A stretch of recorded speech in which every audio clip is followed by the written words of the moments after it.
I mean, sorry, Omni Knight. Yes. I believe, yes, this is the first Omni Knight pick of the tournament. It is. And why, by the way? Why is he so bad? Can you just explain it quickly? He's not necessarily bad, but when he did have his time in the sun, it was because Heavenly Grace just got that buff where it gave him more strength, and it was an undispellable spell, right? Yeah. It got changed to be dispellable, which doesn't really make it as strong as it used to be, especially in first phase. And Sven got nerfed as well, so Omni Knight rose to popularity with Sven, and they kind of fell together too. But I want to talk about Rubik more than I want to talk about Omni Knight. Okay, sure. Talk about Rubik. I was wondering when we would see a Rubik versus a Magnus, because there have been so many Magnuses and not that many Rubiks. And just traditionally, Rubik is, I wouldn't particularly call him a counter, but he's capable of stealing RP and like instantly lifting Magnus with telekinesis if he has vision on him and he blinks in. Right? So it's cool to see this come into play. But so far, I'm looking at the support duo, and it doesn't. They don't look that strong, right? But then I look at this Magnus plus Lina, and I say, wow.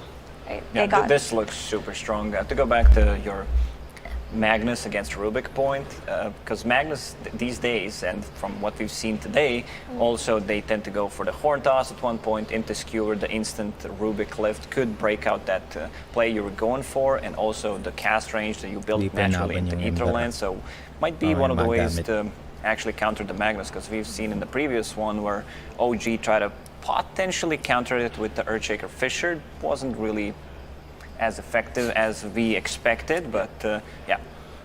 Imagine stealing skewer, and then, okay, so your method of doing it is telekinesis to skewer back, except your skewer is much longer range than Magnus's. Yeah. So if we could see something like that happen this game, that would be really cool. Also faster cast point even, so there's a lot of tracks. For people that have not been watching for a while, and like, what Omni Knight, Heavenly Grace, what is this, right? If you're an old Dota 1 player, you remember Repel, right? Now it's Heavenly Grace, of course. Gives you stat resistance, strength as well, and a bit of regen, I believe. Yes. And much like the old Repel, now it's dispellable for some reason, because IceFrog really hates this poor hero. So that's why we're very surprised that we're seeing this on the main stage again. I don't think Omni Knight is a counter to Magnus, because his playstyle changed. It's not about, I'm going to go in RP and then he will pop his ulti, everyone's immune to damage. This time around, Magnus is more about repositioning the key hero into like LSA, into Hex. There is still Lion available for T1. This hero has set them up for so many successes throughout both seasons, even the Major and also ESL 1 event, where like, I remember the Snapfire plus Lion combination. When Carlo's not having a good time, they also managed to like get the game back on track with the two supports. So something this Omni does have going for him at the moment is that they didn't pick a Shadow Demon or any kind of natural dispel, they just went straight for the Monkey King. And I'm gonna assume it's a mid Lina just because I don't feel like support Lina is that strong at the moment. Yeah. And that's why they go for the Leshrac. If you pair up Omni and Leshrac, it makes him very, very hard to kill, which is something that Leshrac enjoys, right? Because he's one of the highest DPS heroes in the game, but he needs to run in to be able to do that. So he's always been best paired with the security of something like an Omni Knight or an Oracle. And yeah, still no there's the Enchantress as well. I was wondering if they're going to go for like Oracle or Enchantress type of a hero. They will go with Enchantress, so it makes a lot of sense. We saw Team Secret having a lot of success yesterday with the hero, one of the heroes. You don't like to play into Leshrac. I think in general Leshrac's one of the better heroes against Enchantress because she becomes super tanky early on, especially if you don't have any kind of like big spell damage or a lot of attack speed. And also, they pick Ursa into Enchantress, so your overpower is dispellable, which could be a bit tricky and slow you down. But if you're dispelling overpower, then I guess a good Omni Knight can wait and cast the Heavenly Grace later and just, play around it a little bit. But the Enchantress does look very strong here. Also, the Leshrac has a pretty good lane versus Lina mid, so I suppose it justifies the pick this early on. But what I'm looking at from Vici's draft is actually not their typical late game style at all, right? This is a run at you. We're going to take your towers and try to get the first couple of Roches and just overpower you. And we have not seen Vici do that. No, we have not. Ursa versus Monkey King, also a matchup Lacoste loves talking about. Oh yes, we don't know if this is going to be a position 1 Monkey. Looks like it because it's paired up with the Magnus, which is the combination that I really love. You come online so quickly. Most of the time it's just the Echo Saber build where you become so tanky, double hit. You're also able to clear the Ancients with, but Ursa one of the few heroes that can stand inside the Wukong's command and actually fight you. This time around Vici Gaming, they will be playing the Radiant. instinct, which means you have Ursa. Once the tier 1 towers, your safe lane tower falls, you can push like the top part of the map and threaten the Roshan, because where you're going to be playing is the top part of the map, which means that you're always going to be around the Rosh. There is like one fight that breaks out, you kill 1 or 2 heroes, allows Ursa plus Leshrac, which is ton of damage, to kill the Roshan. So T1 will need to be very careful about it.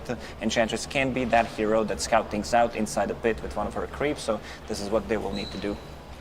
And this would have been a really good Doom game, but T1 banned it out. Also, interestingly enough, Vici banned Faceless Void, so they don't actually think it's the carry Monkey King. Yeah, because as Lacoste says, you can always flex it out, and if this matchup is bad, just go for a better core to core. And if that's the case, Lacoste, what will be seeing against this Ursa? What kind of carry do you want? Do you want to pick? I still feel like this, should be a position 1 monkey. Sometimes what we see from the bans is they like ban a carry hero that they don't like to play into, and then they play and they cover some of the weaknesses of the draft. Right. Fair enough. So something Vici lack right now is a proper way to take a fight, because yes, you will have your Leshrac running in, but you do need some kind of Jenkins. You do need some kind of blink stun, and they ban out the Doom and Earthshaker, so they're going to need some kind of tanky offlaner who can take these fights for them. There is still Mars left in the pool, but he isn't that synergistic with the heroes that they have at the moment. Is Lycan still in the pool? He is, I believe. Yeah, and the Ursa Lycan is a combo we've seen before. It is an old 11's hero pool. The Wolf Bear, The Wolf Bear. will it make a return? Do you think that this is a decent Lycan game? I know he's not great against Monkey King carry. Yeah, so as we've said, they covered the weaknesses of their draft, so they decided to go with the Faceless Void and Shadow Demon, so that's position 1 and 4. Another way of dispelling things, Shadow Demon has a built-in dispel, also one of the heroes that kind of ruin Ursa, because you can put him down in the disruption and also slow him, which is not dispellable, so I really like what they did. I don't think they would go for Shadow Demon in this situation. I would love them to get like a position 4 that can fight, maybe something like, Lion's still available, right? Do you? No, I just wanted to say, because you brought up Lycan, the thing that made their Lycan so successful versus Evil Geniuses is that when he ran his units at the Skywrath Mage, he instantly died, right? But if you run your units at Enchantress, they're max move speed, but they don't have max attack speed or anything like that. It's not like you're going to clear these backlines out instantly. And if it does end up being a support Monkey King, he's just going to be in the trees, and I hope it isn't, right? So, and if they do have this last pick for their 4 hero, I don't think it'll be a Lycan. Oh, it's gonna be a Razor instead. So it is. That's the carrier Razor. Okay, so Razor is very good versus Ursa for obvious reasons, but to those at home who don't know, Razor can just use Static Link on Ursa and drain all of his damage, and Ursa's a melee carry, so he doesn't necessarily have a means to disengage.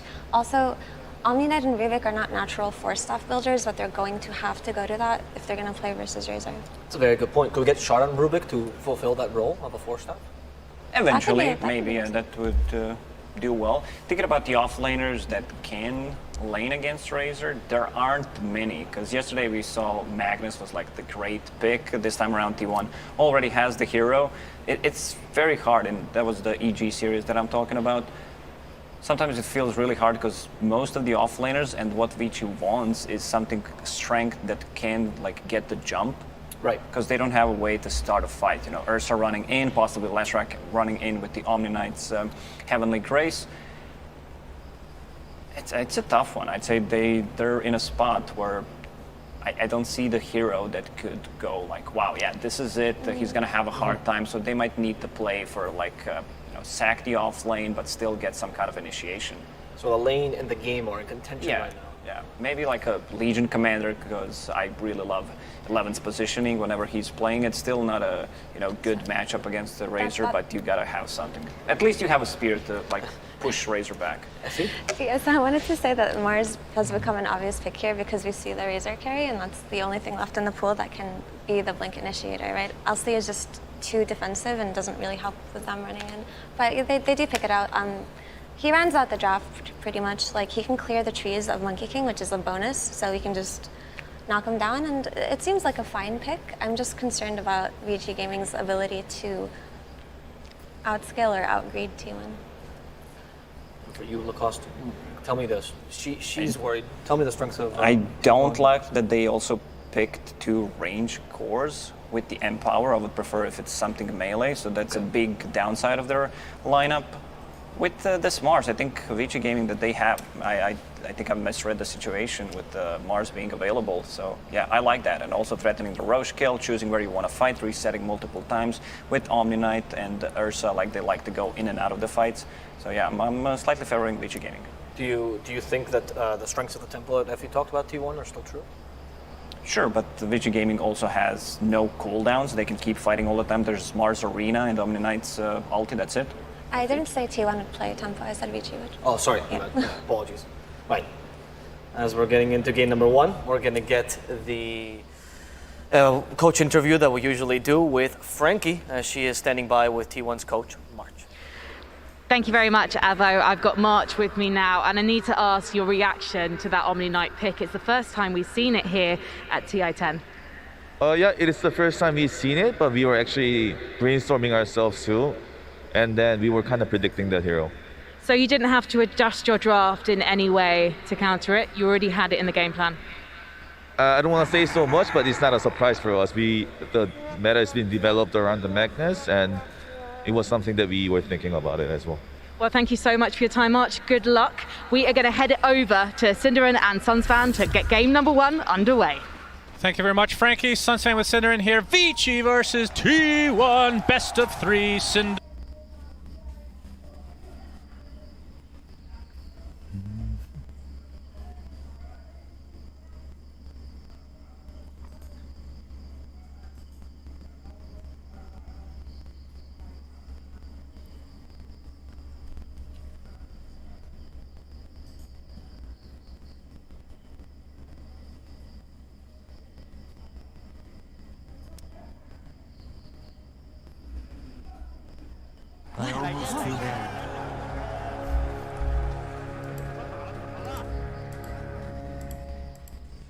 The battle begins.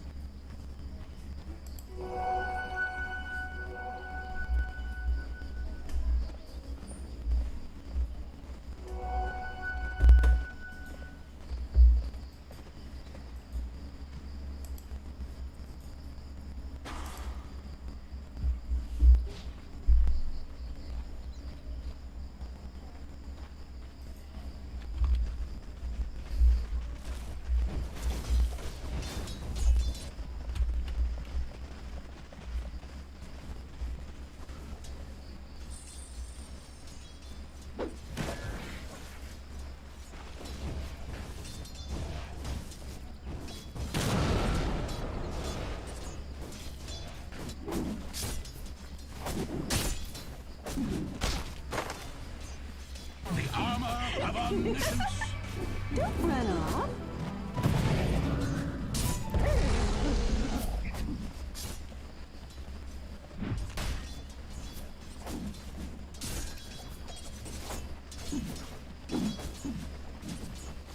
That wasn't too bright.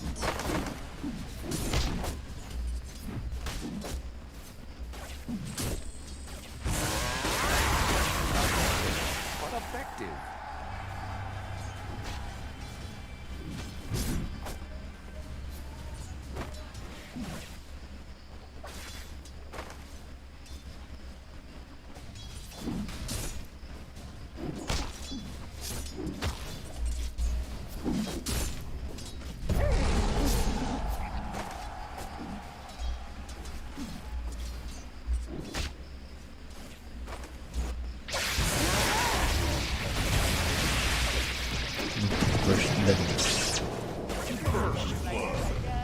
Might of Mars will prevail. Blood, and the atmosphere's electric.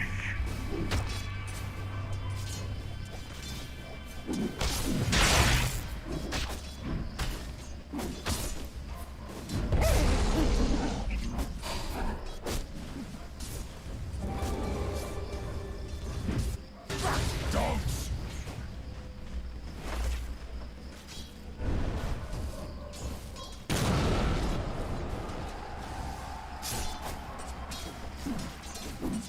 Denied.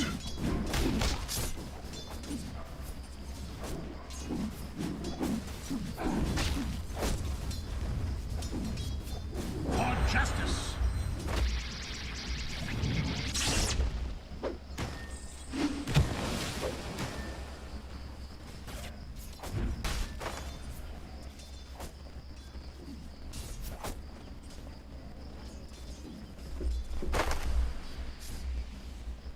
One of them fire. Dire's structures are fortified.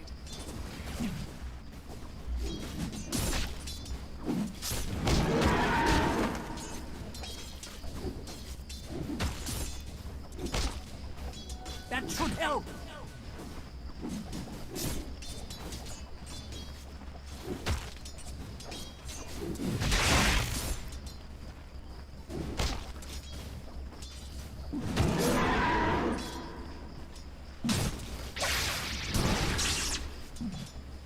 Spare. Fear blessings.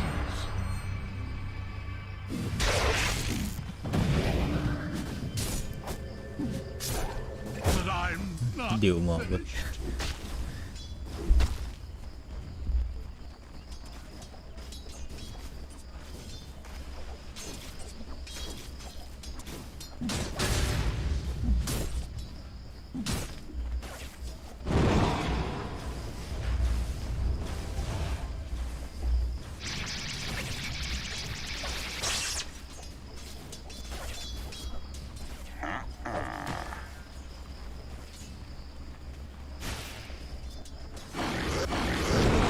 crunchy.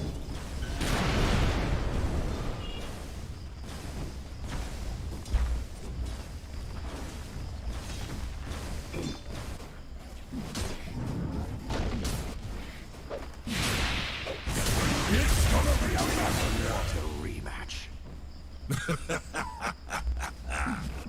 Denied.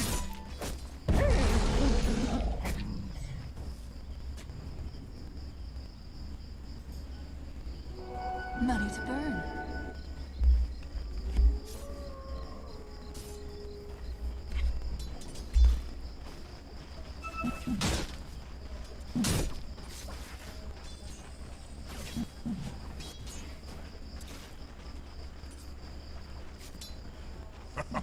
What did you expect?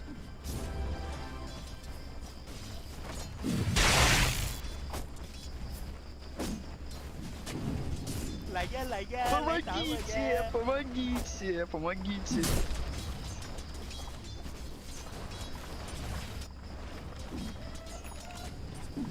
The armor have omniscience.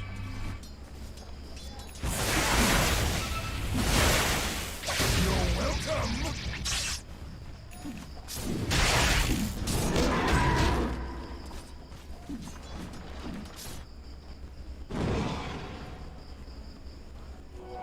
Excellent.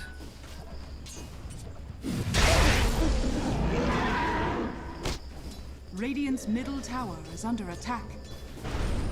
Armor have a high ascend.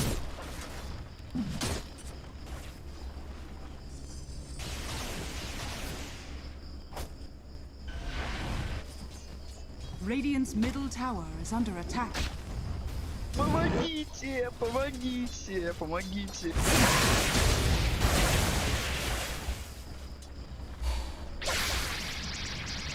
Radiant structures are fortified. Помогите, помогите, помогите.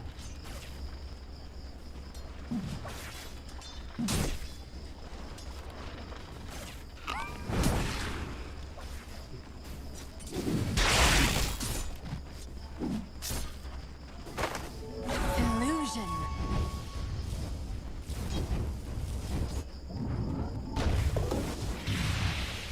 Pengen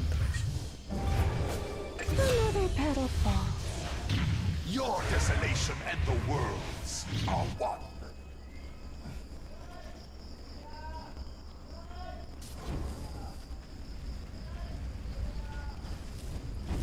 Radiant's middle tower is under attack. Radiant's middle tower has fallen.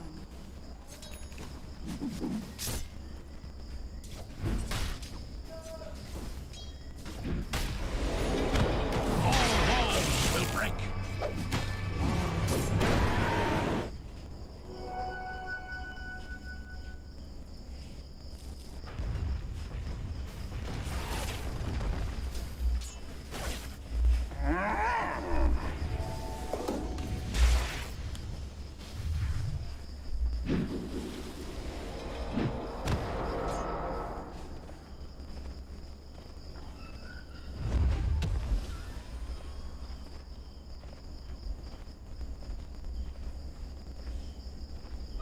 More fuel for my fire.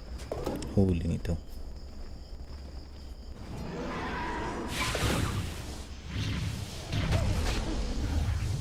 Death of a fawn. Reduce to your elements.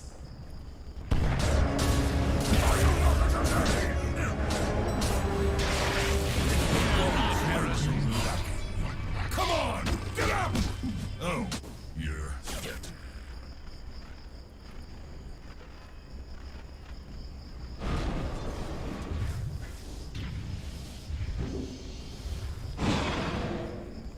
Bounty. Dire's middle tower is under attack.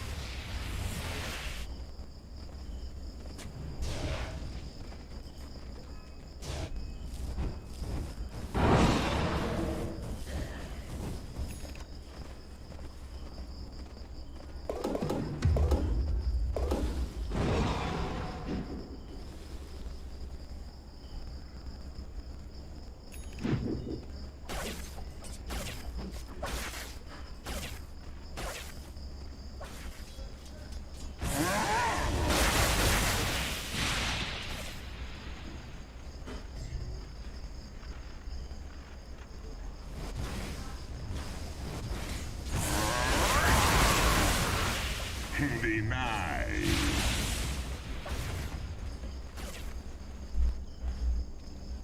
Wait up.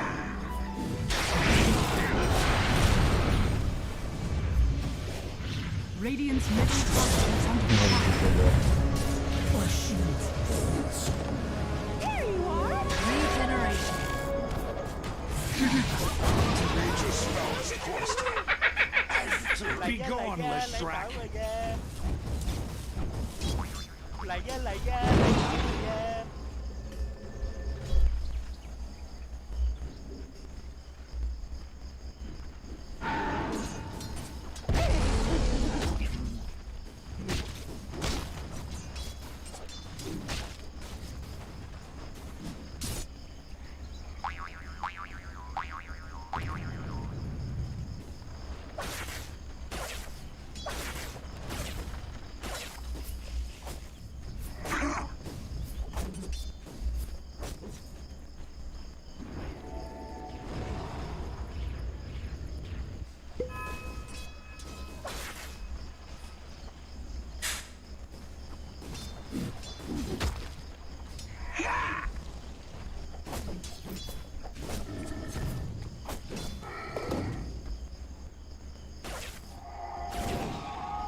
Radiant's bottom tower is under attack.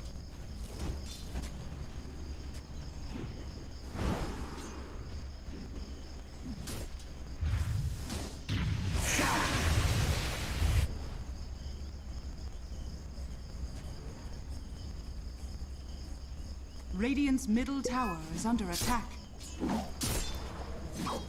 Dire are scanning. Triple fire. A tithe to the impurities.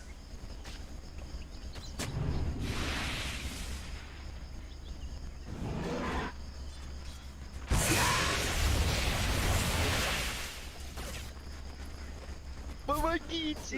Помогите! Помогите! Dire's middle tower is under attack. Radiant's bottom tower is under attack.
That was Radiant's middle tower is under attack.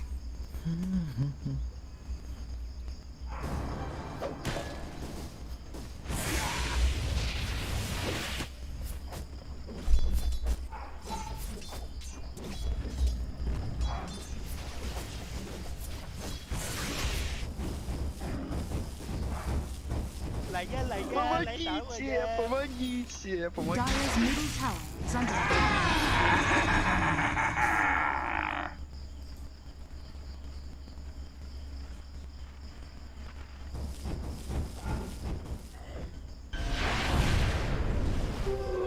invisibility.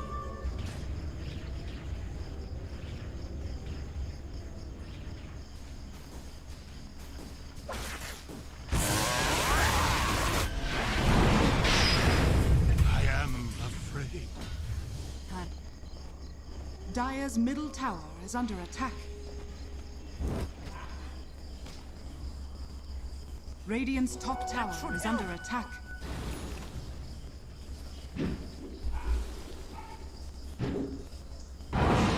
Radiant's bottom tower is under attack.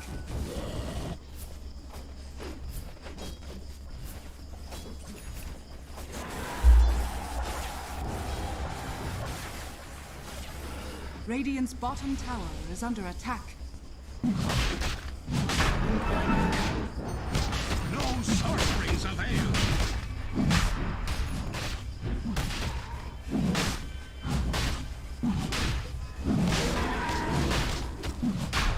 Radiant's bottom tower is under attack.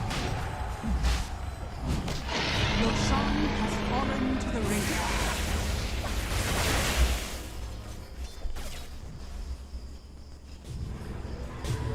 Illusion.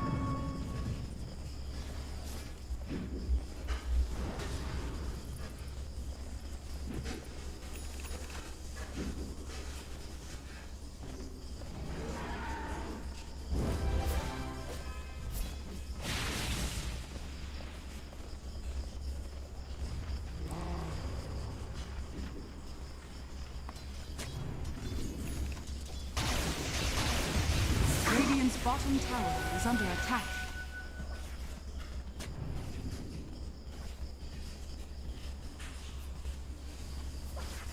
Radiant's bottom tower is under attack.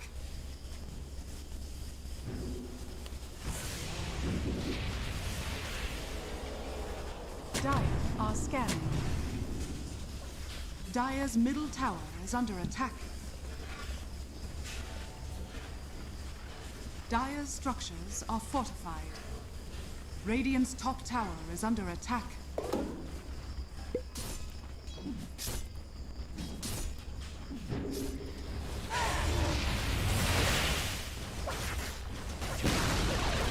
Radiant's top tower has fallen. What a punk. What a punk.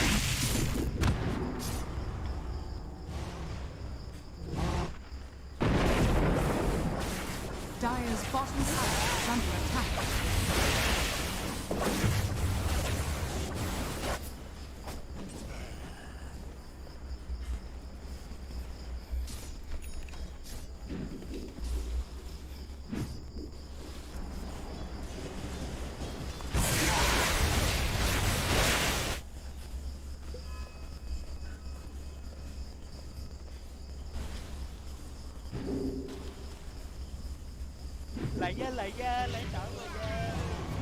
Regeneration.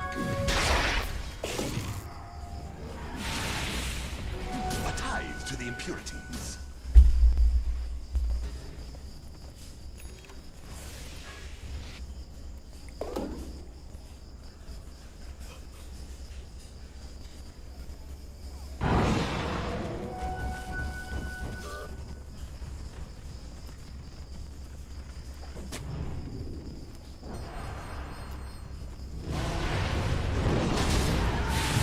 Dire's middle tower is under attack.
Come on, sprites!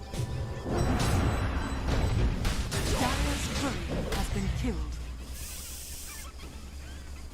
All wands will break.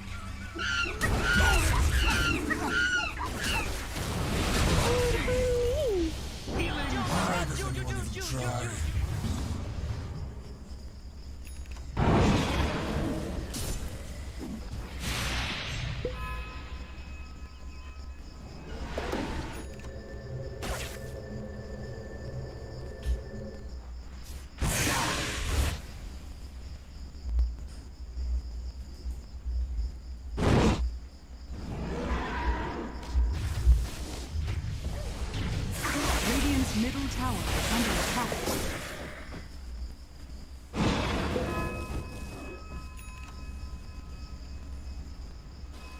Radiant's middle tower is under attack.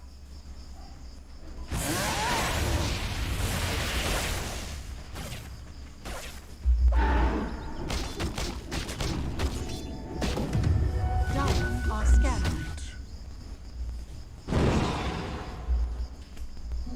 Haste!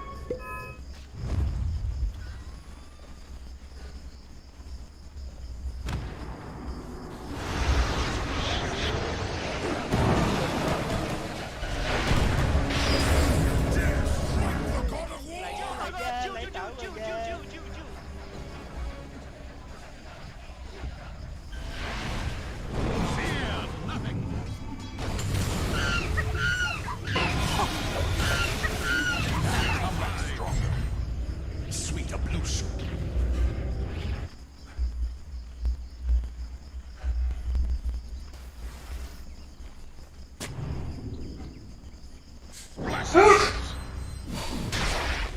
Money to burn.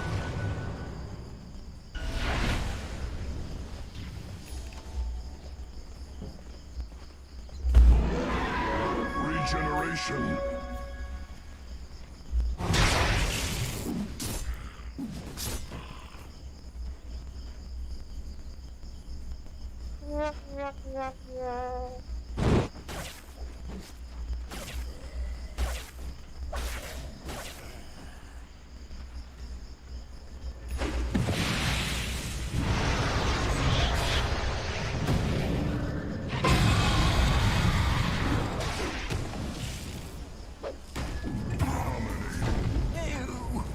Got a light?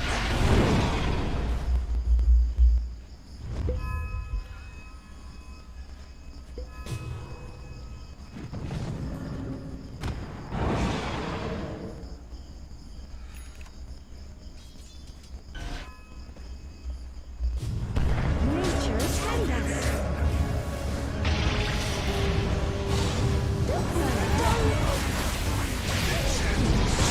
You're a disgrace to 4 legs.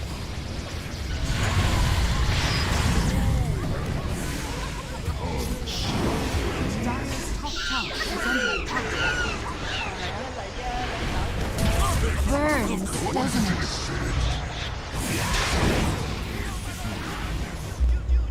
This will only hurt forever.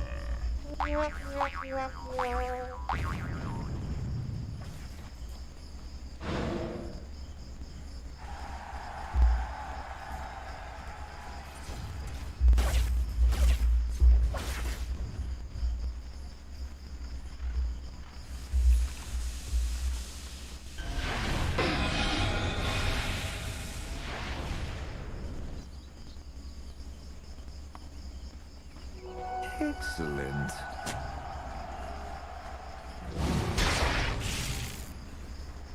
Radiant's top tower is under attack. Fear not heresy.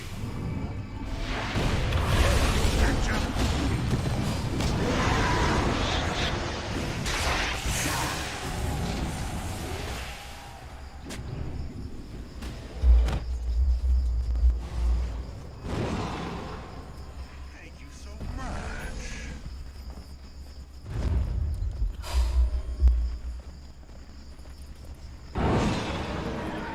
Dire are scanning. Dire's top tower is under attack. Dire's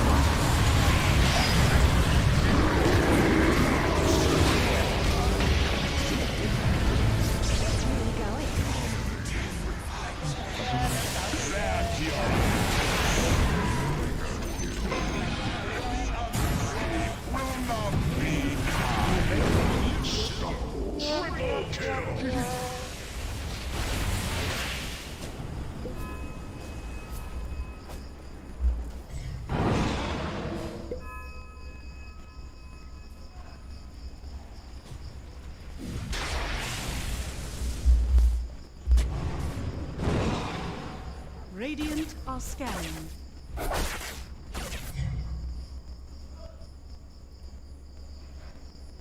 That should help.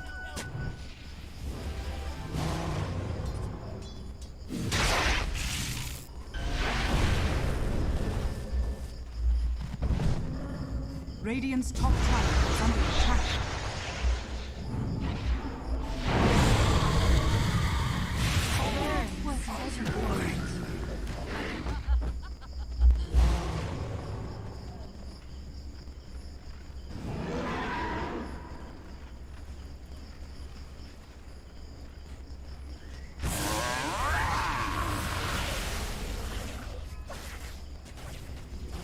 Radiant structures are fortified. Haste. Radiant's bottom tower is under attack. Radiant's courier has been killed. Dire's top tower is under attack. All ones will.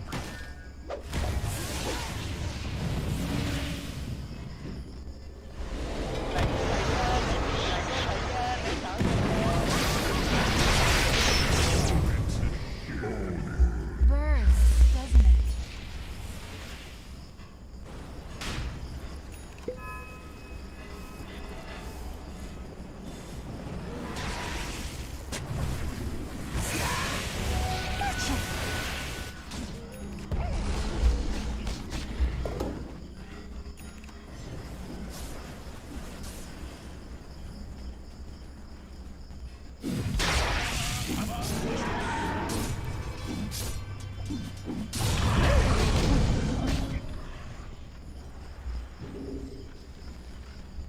Radiant's top tower is under attack.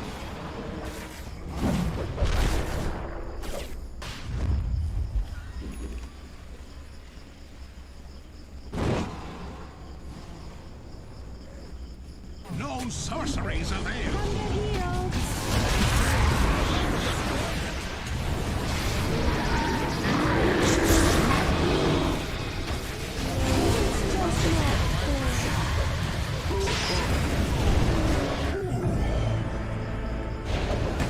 Battle isn't over yet. Fear not heresy. Healing shock.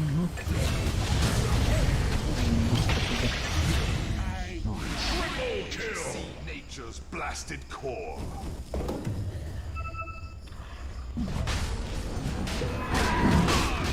No sorceries avail.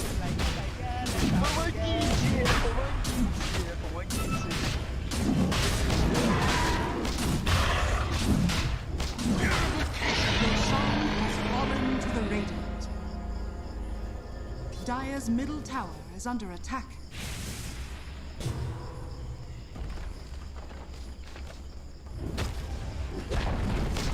Dire's middle tower has fallen.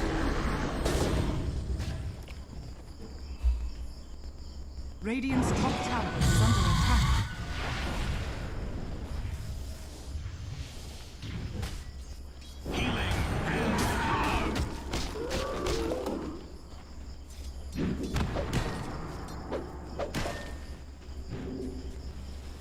Dire's bottom tower is under attack. Dire's structures are fortified.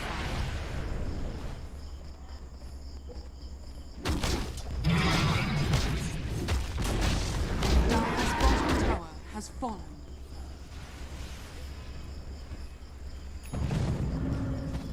Radiant's top tower is under attack.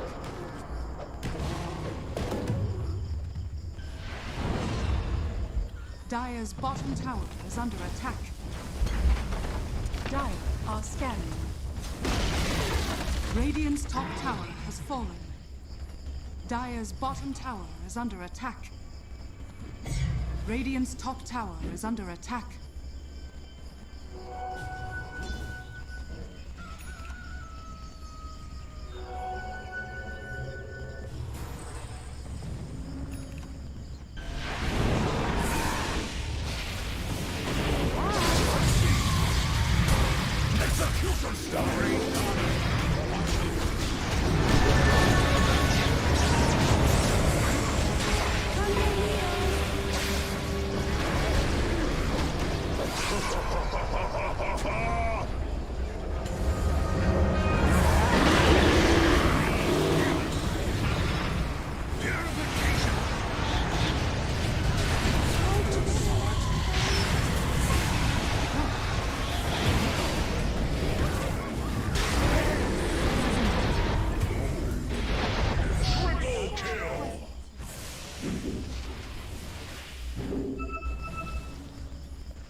Radiant's middle tower is under attack.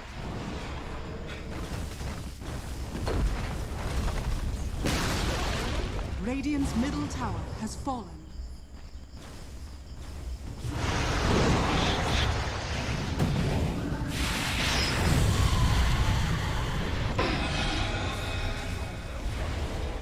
Radiant's bottom tower is under attack.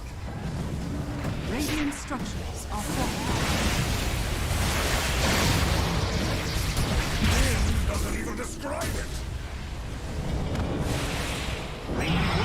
Fear nothing! Perfect! Of course! You're wasting time. You know nothing unless the omniscience knows you.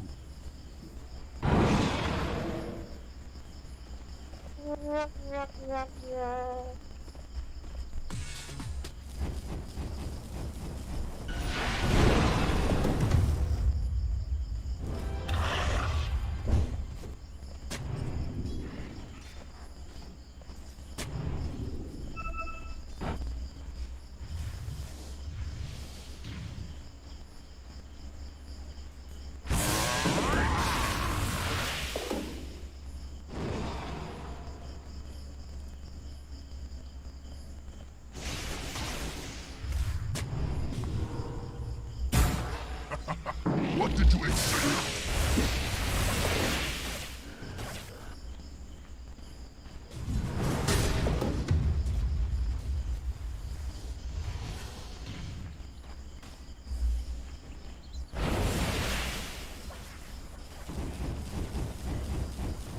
That should help.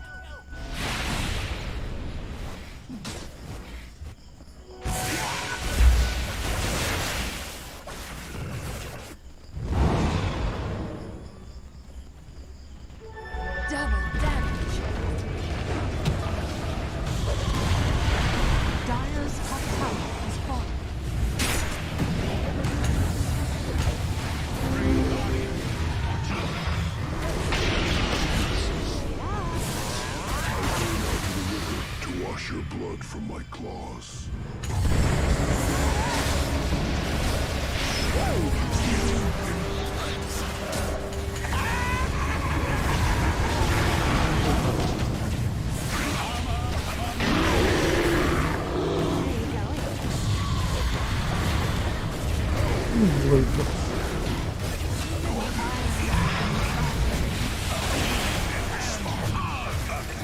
Return to the isles.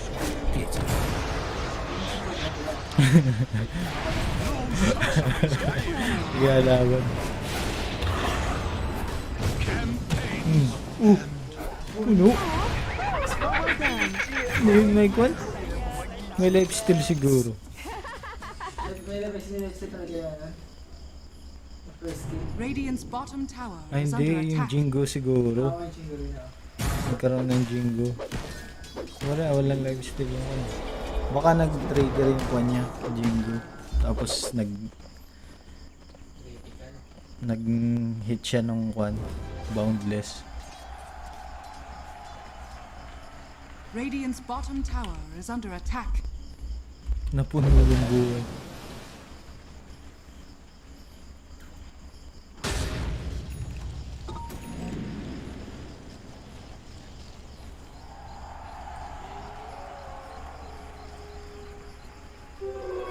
Invisibility.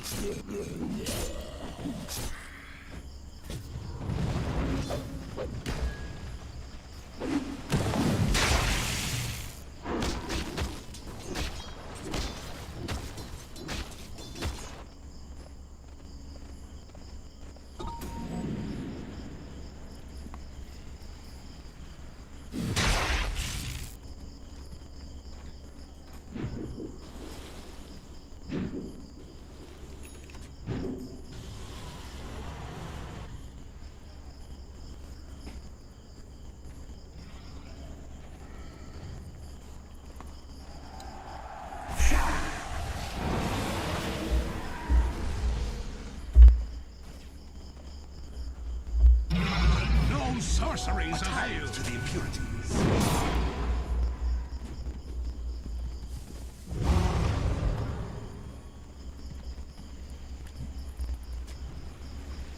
Dire are scanning.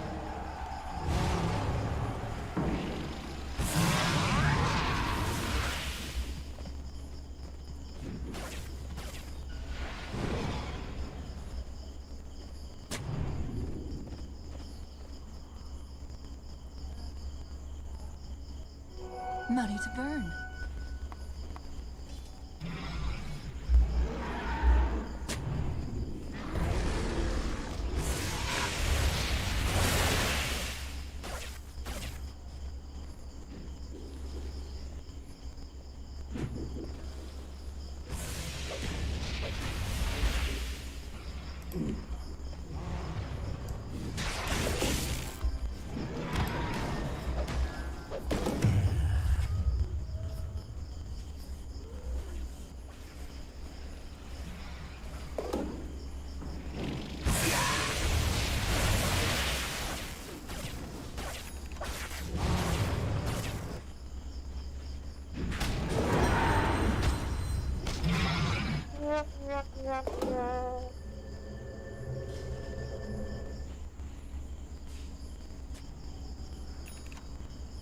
Dire's bottom tower is under attack. Are scanning.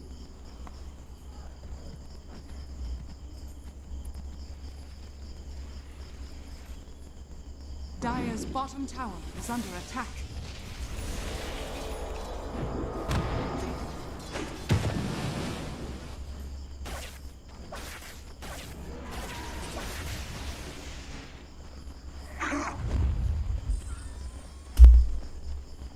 Dire's bottom tower is under attack.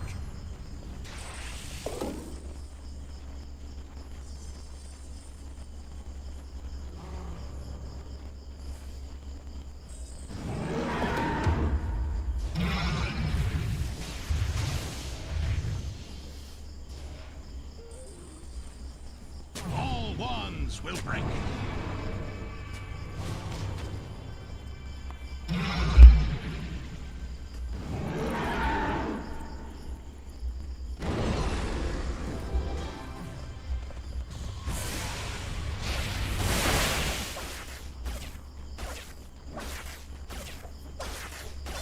Dire's middle tower is under attack.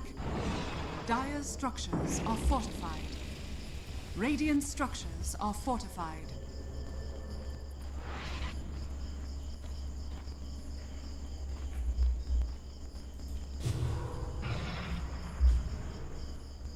Maybe I'll have a nap.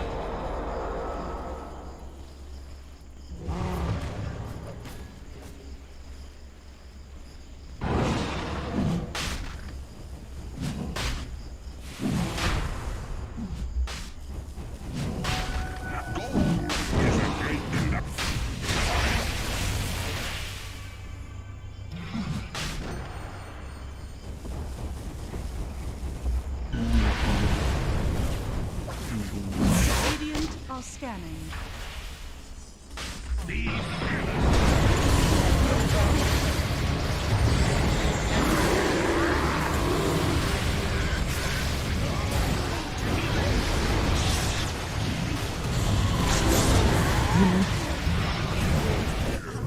Three-man reverse.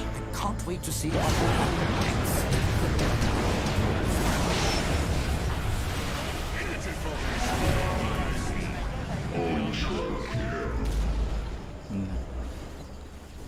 Legit.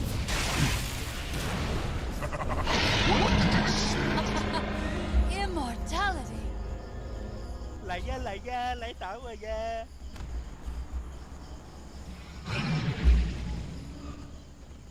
Dire are scanning. Radiant's middle tower is under attack. Siglit lang to kay Lina.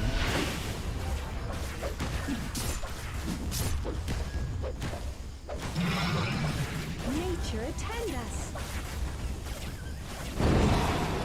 Radiant's middle tower is under attack. Radiant's middle tower has fallen.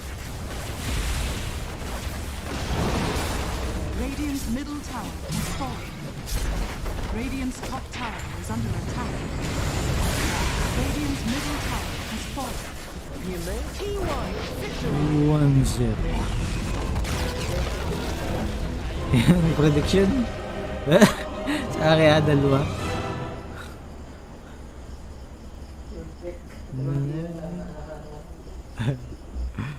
Yeah.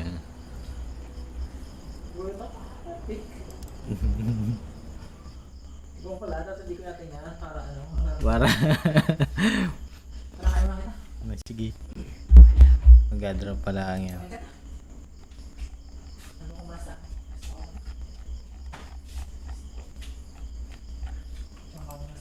Panoorin muna natin ang extra effort that you don't want to have to funnel into the game. You need to pull heroes around to even give your mid laner a chance at playing the game. And Carl just masterclass on how to win as Lina mid against the Leshrac. Yeah, outside of that, you know, if T1 don't get off to this dominant of a start, it definitely looks like this can be a very competitive series for VG Gaming. Imagine if they're not 10k gold behind when they start getting team fights, or 15 as it actually was around that Roche pit. They definitely have what it takes to take down T1, but they're looking great in this first game. Yeah, I mean, this was a series that I was expecting to go 3 games, and I'm still expecting that going forward, but we'll have to wait and see. I'd like to give a huge shout out to Shiver for tying my tie today. I think she did a wonderful job, so really appreciate that. And with this game number 1 over, Senator, let's see what the panel has to say about this start to this amazing series. Good job, Shiver. Wrong camera.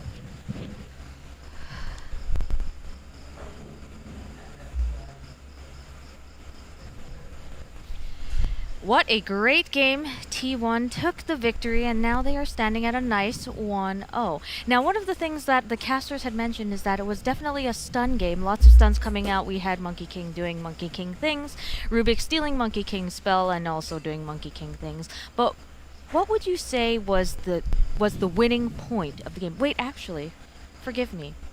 Because we have a special guest joining us on the panel today. We have none other than the one and only Saberlight from Team Undying. Welcome to the panel. You. Is this your first panel ever? It is. Oh, I'm so sorry you have me on the ghost. Apologies. But anyway, sorry, back to the question. So, Saberlight, I'll ask you first. What do you think was like the winning point of this game for T1? Honestly, I think it's just their gameplay. I think the way they executed and the way they pressed spells was incredible. Especially like the fight at the top tier 1, when they stunned 3 people after 3 people, it was incredible. I think, and secondly, the draft. I saw the Omni, and I think this hero is very sus. Especially if the enemy team has Purge, which they did. They had Nullifier and they had Ench.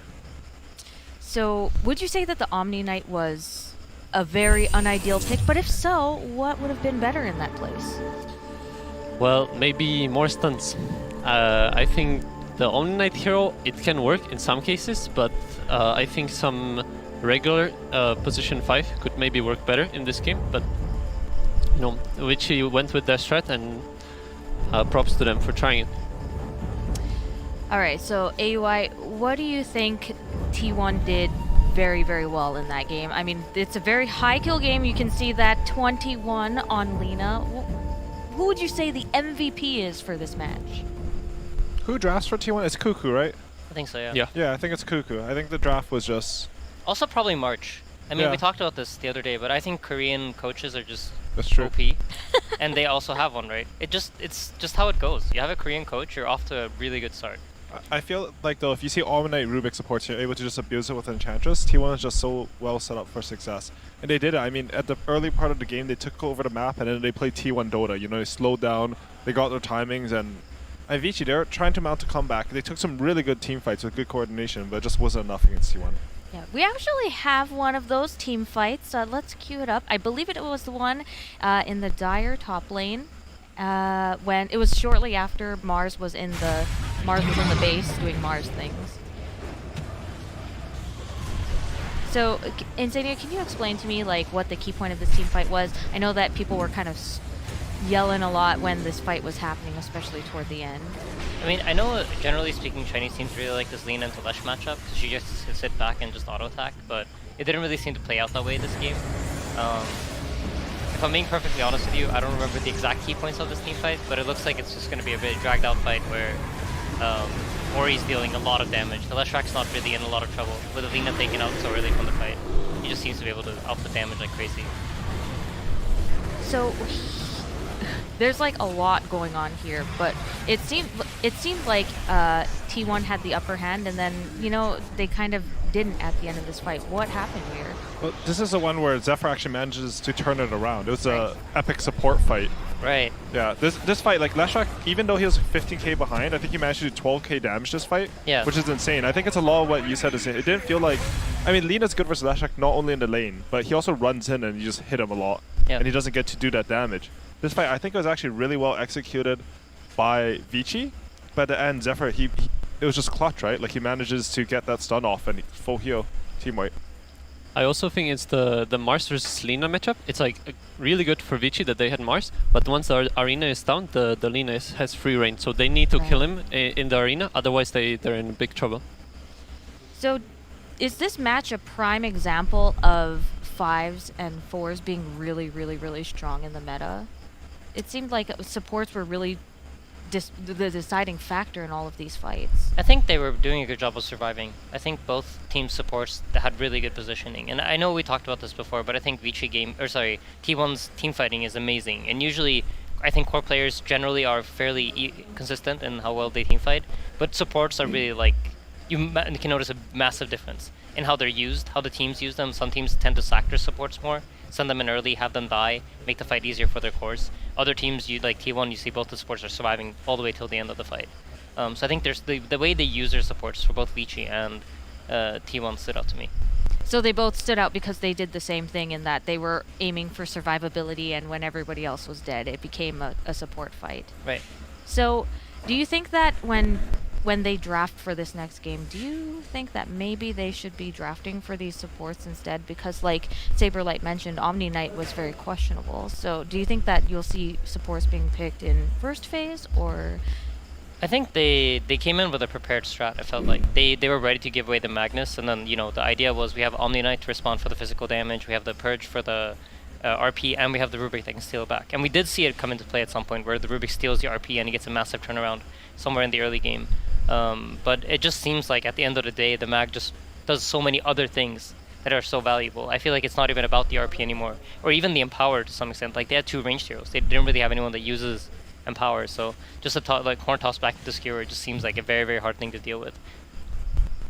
Do you have anything to add to that before I ask another question? Yeah, I think the strongest part about Magnus is what Jenkins said before the game. It's the skewer, and you can break the formation of the other team.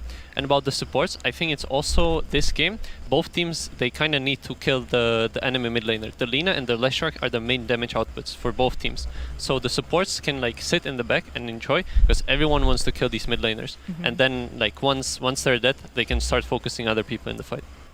So if you were to put yourself in the minds of Vici Gaming, who are now on their back foot, what would you do to like kind of reset, refocus your mind, and be like, all right, we can turn around and do this? What would you do, AUI, as a former coach? I mean, from a coach's perspective, I think Fenrir should try to, even if he doesn't think it's really true, he should try to say like, hey guys, I made a bad pick with the Leshrak into Lina mid. Let's just reset. If we play the same way, but we have a more robust draft will win the next game. Like that's the type of mentality I think Vici should try to have going into the next game. Is it very common for coaches to just be like, my bad? I feel like it's person specific. I feel like, for example, I think Insania would take blame even if it's not really his, just to prop up his allies and like give your team the higher percentage to win. Is that true? Yeah, I think after game ones you kind of have to sometimes. Yeah. If you notice that your team is, right? yeah, if your team is uninspired or they feel like, you know, they don't know what to do, like sometimes it's good to just go in and be like, hey, this draft sucked. This game's on me. Forget about it. Let's move on to the next game. And I think when you do that, you kind of take people out of their own heads. You make them not think about the mistakes. You make them focus on, all right, you know what, the draft wasn't great. There was nothing I could have done differently. It's somebody else's fault. Nothing to do with me. And I think, especially in big tournaments and big moments like this, that can be really, really useful just to make sure that you're thinking about the right things. Interesting. Saberlight, do you have that kind of experience as well? Yeah, I think even this TI, whenever we lost the game, I think whenever Moon or Febby said that it's like kind of their fault, even though it was like, for example, mine or someone else's, it helps you think about, all right, this game happened. I for sure like did some things badly, but it is what it is. It's like the next game that counts.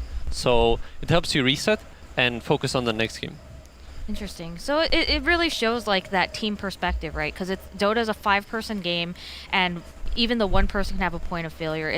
It isn't always the fact that, you know, they're the only reason. So the team kind of takes that blame together, or you take the blame for everyone and just say my bad. Or honestly, the coach. Like competitive Dota and pubs, it's very rare that it's one person responsible for the loss. Right. Like as long as everyone's trying their best and putting the work in, like the main job of the coach is to make sure everyone's going in with a good mentality.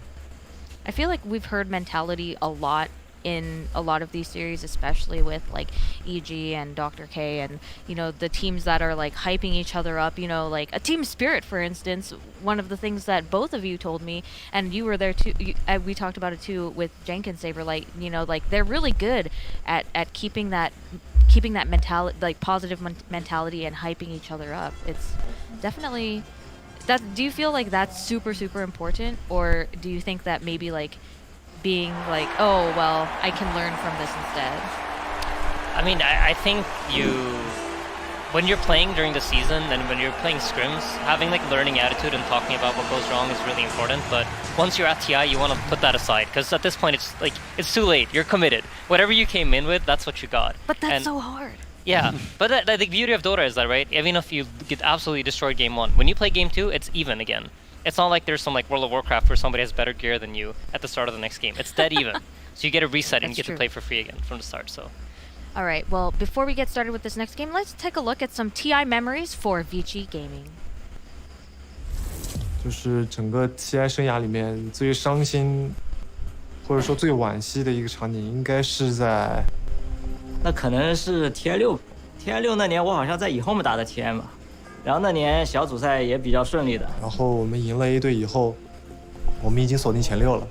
然后在下一场的胜者组决赛那个比赛中，我们就是那一场比赛对我们来说很关键。我们在那一轮遇到了一级战队。当时其实我们觉得一级并不是很强，我们挺有信心拿下那场比赛的。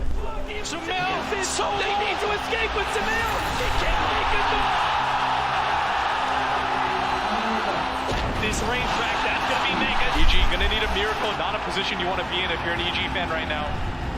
纣王，然后当时场面我记得我们还是挺优的，甚至一度破了别人的3路，已经出了超级兵。EG might just not have the bodies to do this. Can they get PPD out? He gets a more tap away, but no! The extra damage comes out from the Warlock as the Fatal Bonds eliminates him. But size! He almost size! They're can they do it? Any pick-off on a core might enable them to still win this game. Like an EG might be able to do this. They're holding his defense here again. If they kill him, he'll take him out. They revive back in the tier. Oh, the throne's going down. The throne down to half HP. Game 1。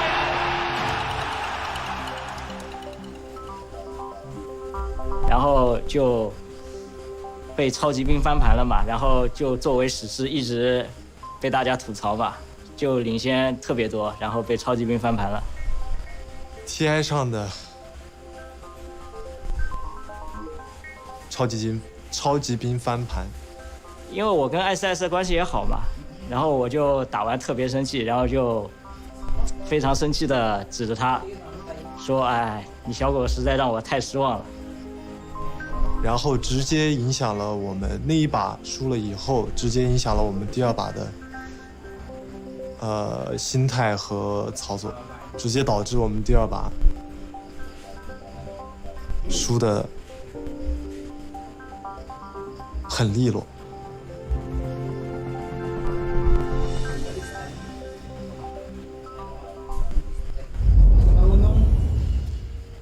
As we had just talked about, the mentality of the players will really matter in games that are high stakes like these Vici Gaming, showing that, you know, they were down a first game and it was rough for them to take that loss, but that emotion carried over into game 2 and they lost swiftly. So like you guys mentioned, all three of you, they really need to take a step back and reset, regroup for game 2. Now, what are we expecting to see in changes? You said swap out the Omni Knight. Other than that, what do you think Vici Gaming can do for game 2 to really turn it around? Yeah, I think you tried giving away the mag. It didn't work out. Most likely, you know, this game you're going to be like, okay, our prepared strat didn't work.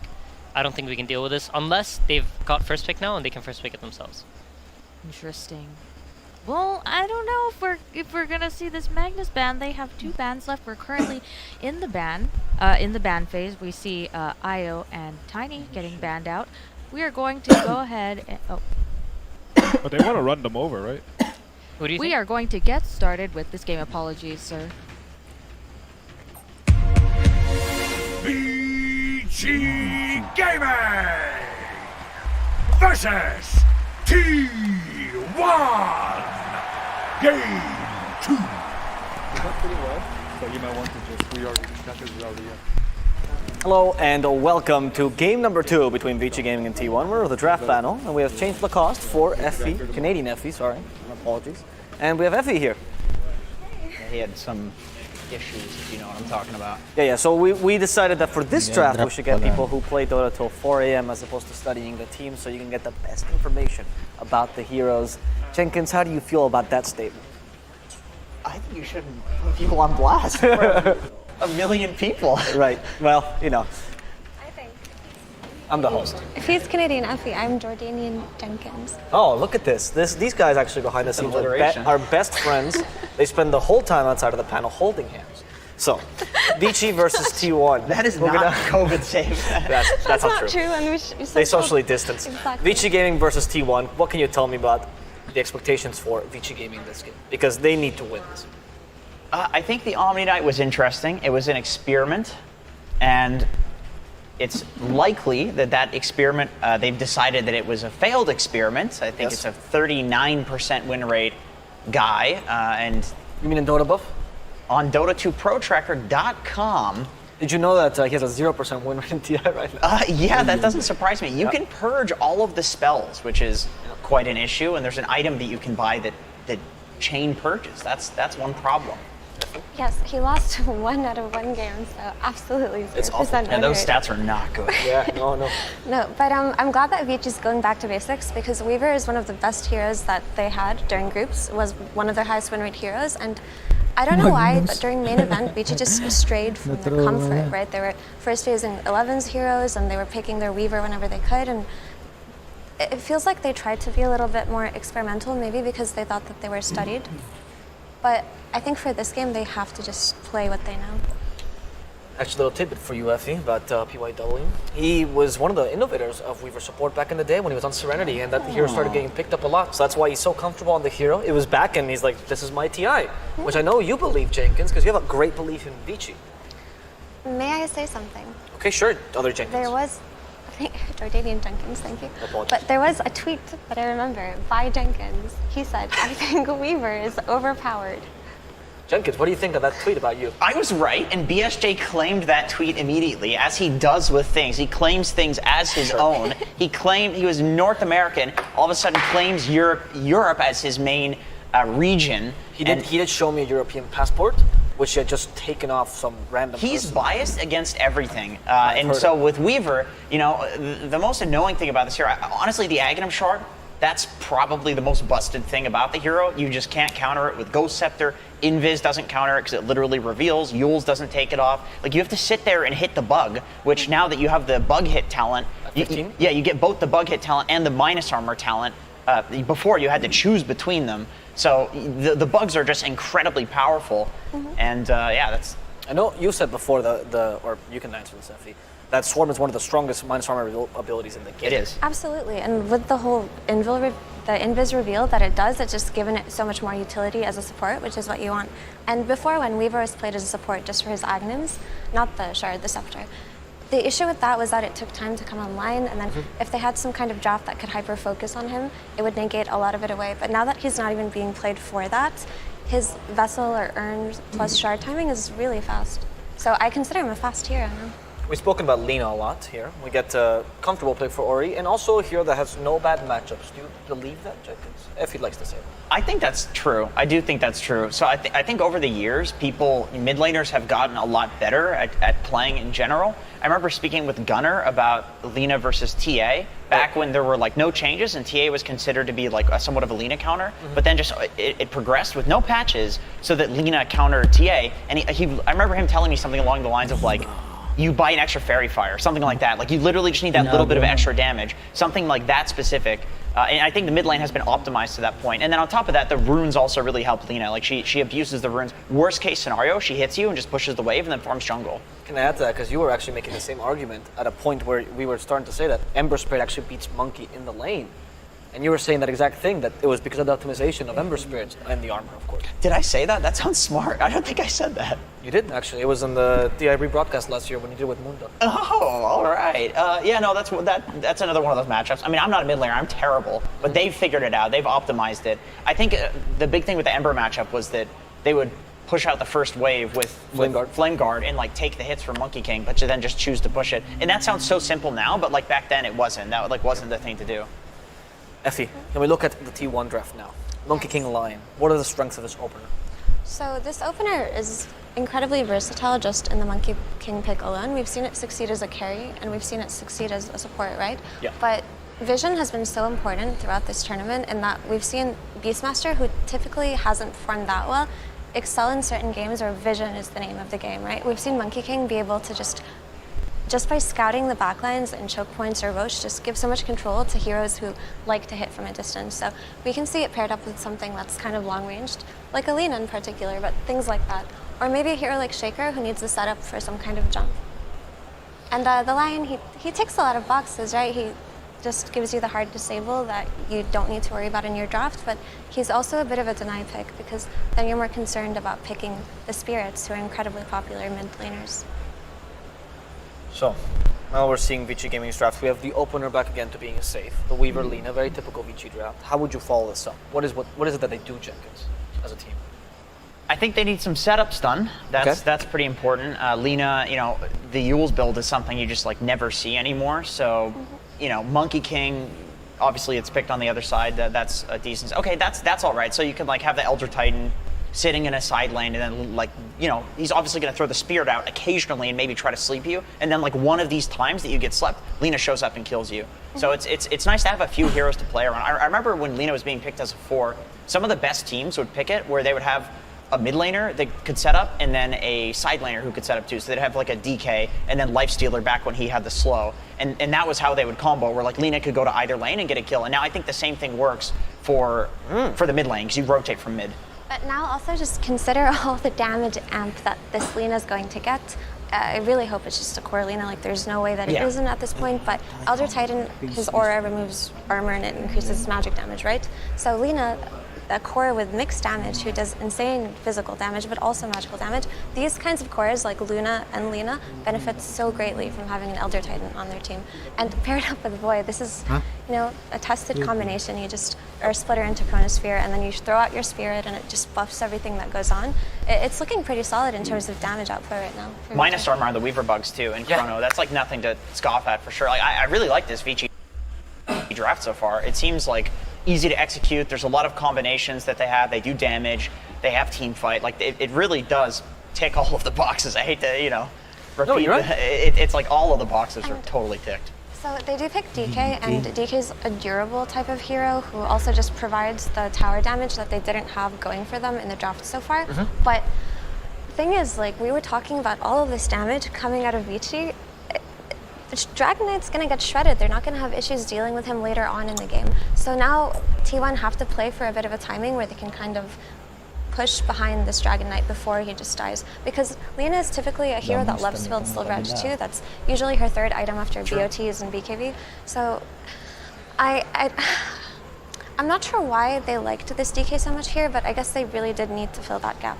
And now they have 4 stuns, which is nothing to stop that's always good. The more stuns, the easier it is to play. And very reliable as well, like Hex, Dragon Tail, even Fissure. Echo Slam is one of the few 0 cost point stuns in the game, so it's not hard to be able to stop any initiations. I think we actually saw T1 playing versus LGD, I believe, and they picked Dragon Knight mid, and it was the only time that we saw Lina lose mid was to Dragon Knight. So maybe that's the thing. It's like, this is the only hero that deals with Lina. There could be an idea here as well, because Elder Titan removes base armor, but that's not how Dragon Knight's armor works. True. It's added armor. So it's actually it counteracts ET's armor in that sense. Yeah. Is DK a Carl hero though? Is it the kind of hero you'd expect him on? Because it is similar to Doom in a sense. You know what? This is going to be maybe a stupid prediction, but I feel like Carl might actually go for a Midas, because I remember him doing this at the Animajor, and I know that is the last thing that like Dragon Knights, I mean, people aren't even playing Dragon Knight, but that is the last thing that Dragon Knights have been doing prior to this patch. And like Blink Dagger into Midas maybe even, just because like I remember Carl distinctly doing that, and like that is just what T1 loves to do. So T1 ban out Elsie, and I was actually thinking that would be a pretty nice pick, because when you have 4 stuns, you need some kind of cleanse or something like that, which is what Elsie would have provided. But now that that's not available in the pool, they need some kind of blink initiator on Vici, some kind of follow-up, because typically Void can go in for you, but he works best when there's someone to kind of draw attention to themselves, so he can set up for a good Chronosphere. Yeah, like a Spirit. If we didn't think this Lina was going mid, I'd say like Ember Spirit or something like that is banned out. Does Doom work here? Because they don't through, and I know that's one of the Old 11's favorite heroes. That is one of his favorite heroes. Oh no, Beastmaster. Beastmaster. It's been a while since we've seen Beastmaster for Old 11. Okay. This is a good VG draft. I really like this draft. Okay, why? There's a lot. I mean, they've got tons of stuns. They've got tons of setup for the Lina. Like if this Lina goes to any of the lanes, you have the Beastmaster Roar to set up for her. You have the Faceless Void Chronosphere to set up both of the supports. Amplify the Lina's damage. You have the Snowball from the Helm Dom creep on Beastmaster. It's like there's so many ways that Vici could win this game. Yeah, and to add on to that, when we were talking about Monkey King earlier and how his ability to provide vision is so good for a hero like Lina, who just likes to sit far back and hit things. Now you have the Hawk to scout out the Monkey King in the trees, and you have Elder Titan Spirit just running around. So not only do they have the superior vision, but they just have the damage to deal with the durability of T1's heroes. So what does T1 what hole do they need to fill in this last pick? I could see them picking a Morphling, and I guess against ET it's not so good. They need something that lanes or decently Lina. Against. Yeah. Phantom Lancer doesn't seem that bad, but then again, you could go for the Axis build on Beastmaster. You're an Agi hero against ET. And a Dawnbreaker. Okay. So is this a Monkey King? 23 Monkey King. Maybe Yes. that's not so crazy. Yeah, of course, that's what I was assuming. Yeah. I thought it was gonna be a Dawnbreaker carry. You thought it was Monkey King carry too, right, Jink? Yeah, of course. Right. I'm a professional here. So Dawn Ags could actually be incredibly good in this game if Zephyr manages to get it, because of the added evasion and the added healing, but it can heal through Chrono and through Roar pretty well. So if that's the idea that they were going for here, some kind of save, but also a strong laner, I think Dawn fits the build pretty well. I like Vici's draft more though. So to Effie's point, in case you don't get this, when you deal with Chrono, it being such a strong ultimate, you have 2 options.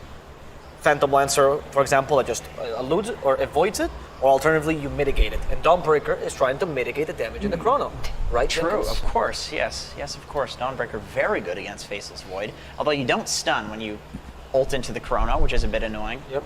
Well, we're gonna go now with the coach interview. So we have Vici's coach on the sidelines, and Frankie is ready to ask him some questions. Indeed, we've got Fenrir here, and we've got Helen to translate as well. And Fenrir, I have one question for you.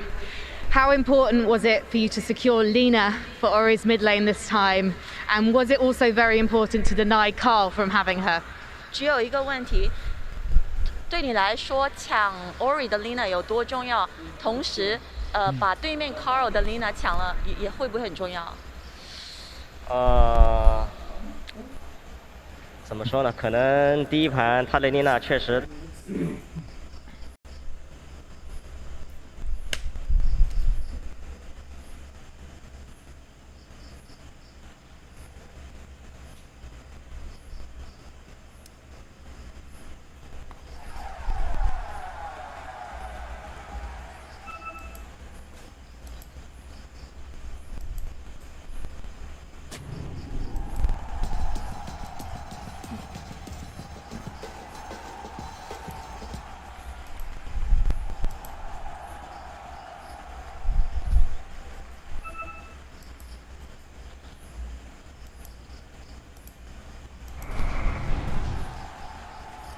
30 seconds to battle.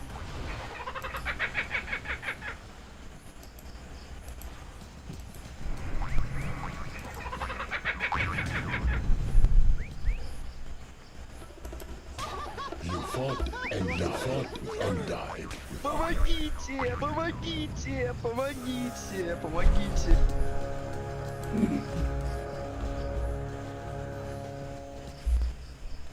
The battle begins.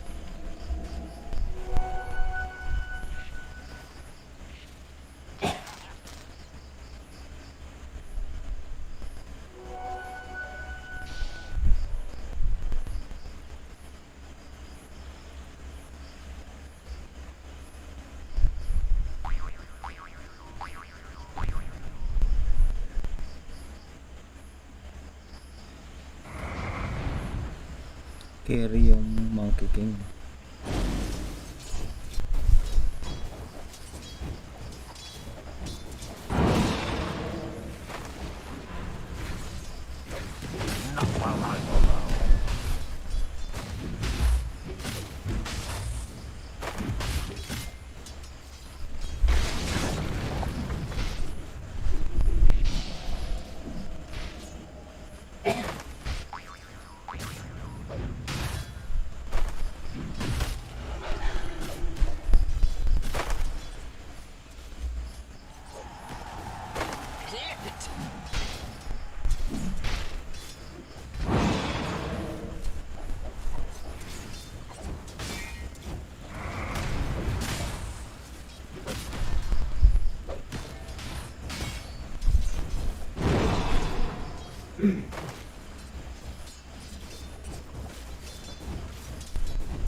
Dire's top tower is under attack.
Push back. Patay. Patay ka. The first thread is cut.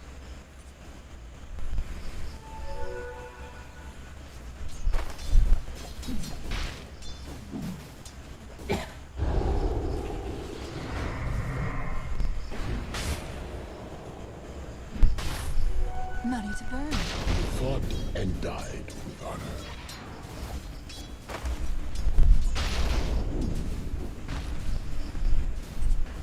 Dire's structures are fortified.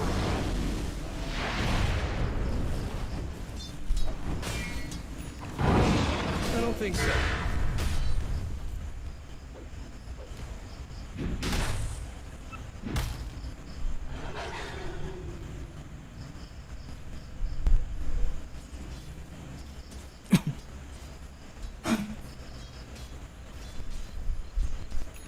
Para sa DK.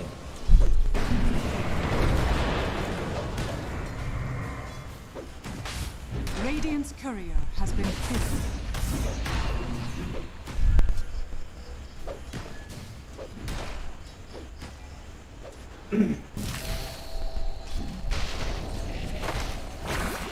Radiant structures are fortified. Stop shaking.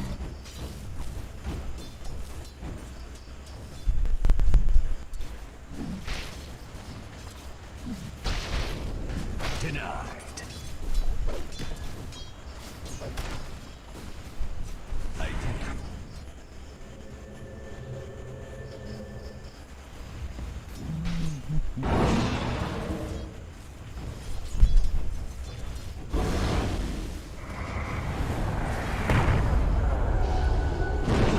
Dire's middle tower is under attack.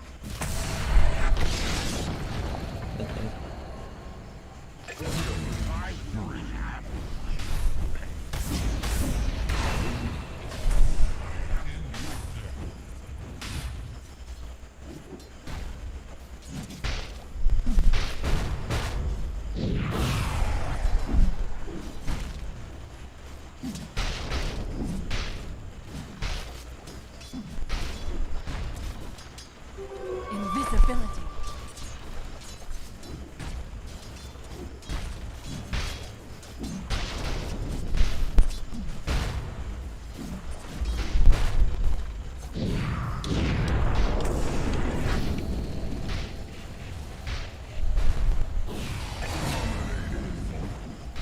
Dire's top tower is under attack. Ay, patay itong taas.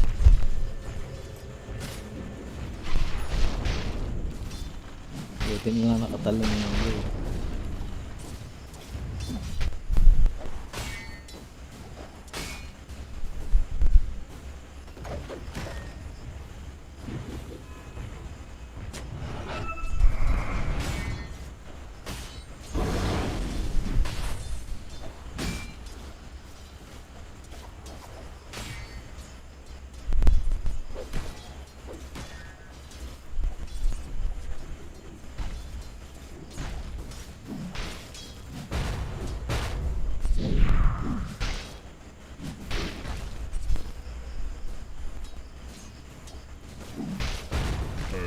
First.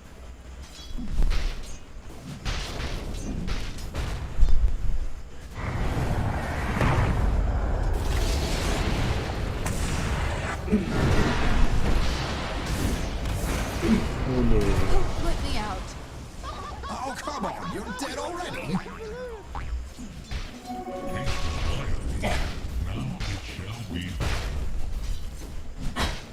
Dire's top tower is under attack.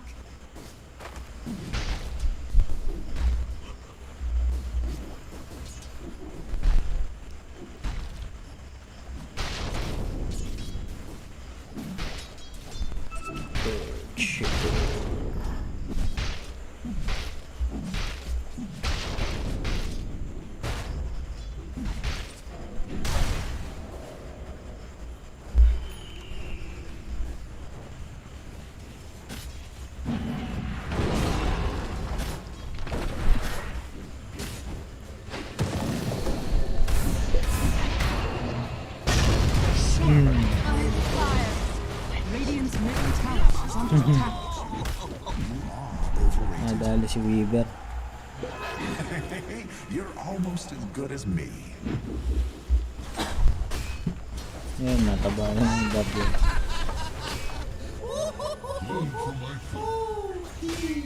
Knight. Dragon Knight.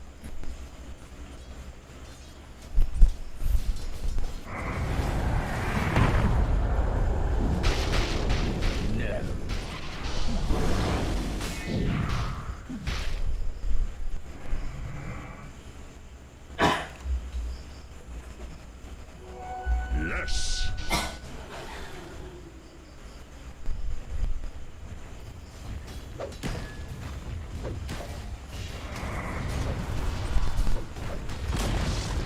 Dire's top tower has been denied. So this is what the Invoker is messing with.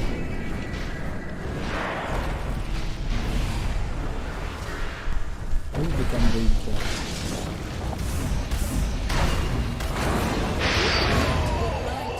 Hindi na nag-ising yung boy. Ano nga, may ipis pa. Patayin yung ibon.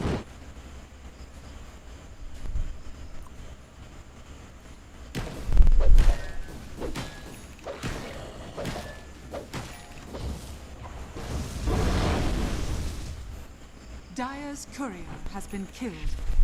Inabangan ng... Dire's middle tower is under attack.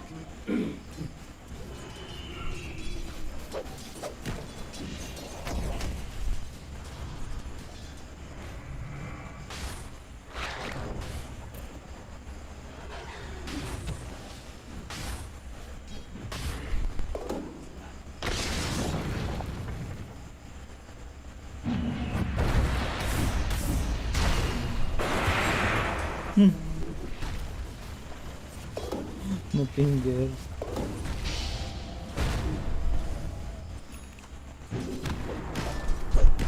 Top 3 na yung kwan. Nakabawi na. Naiwan lang ang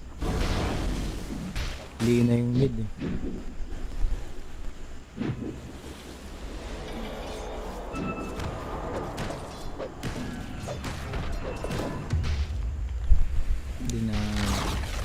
Radiant's middle tower has been denied.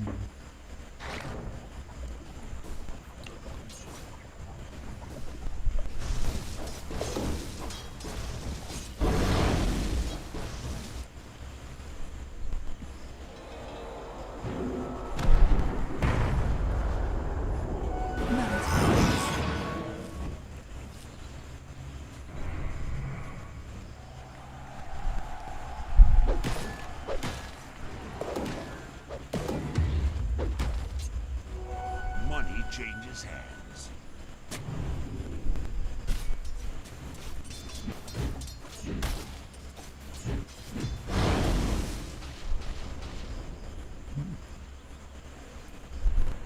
Ay, iba yung dragon pagkuhan, ano? Naka-persona. Persona ng DK.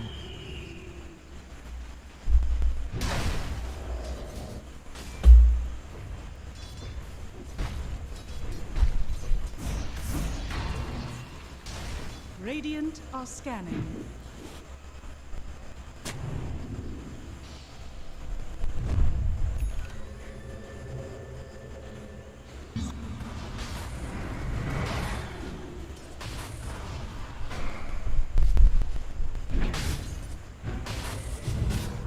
Huli.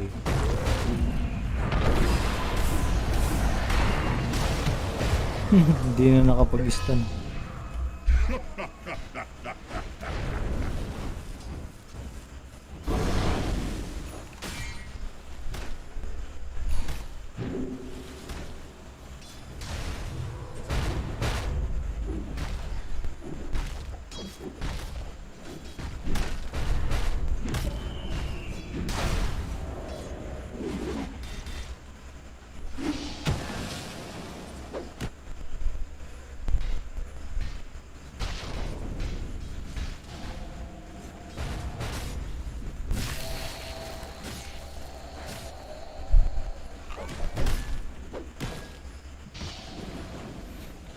Kasi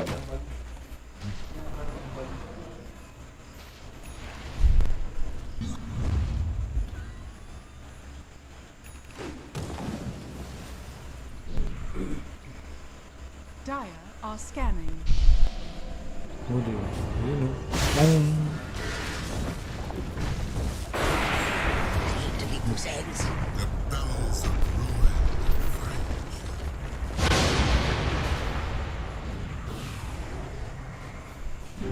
Invisibility. Ano? Buhay pa.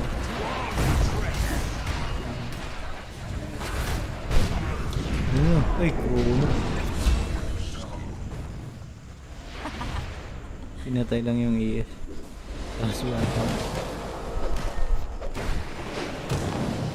Basta. Wala na.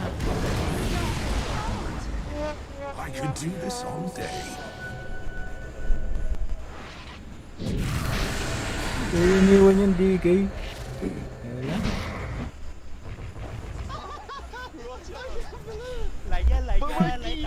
Tagal lang isda yun. Wala naman.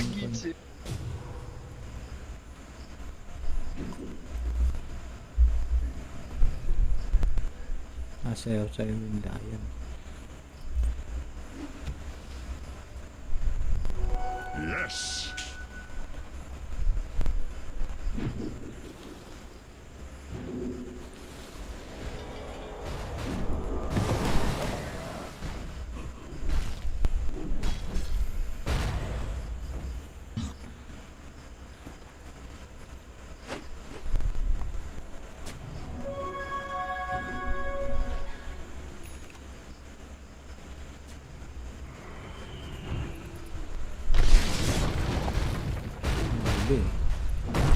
Ito na magigisa niya.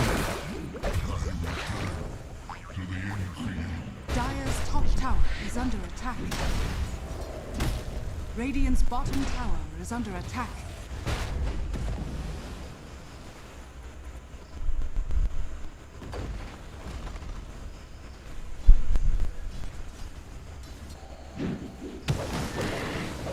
Radiant structures are fortified. Radiant's bottom tower is under attack. Radiant's bottom tower has fallen.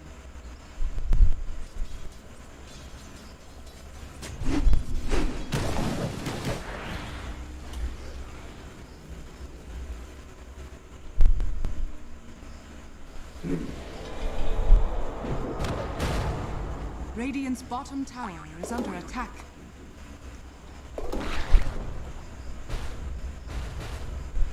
Radiant are scanning.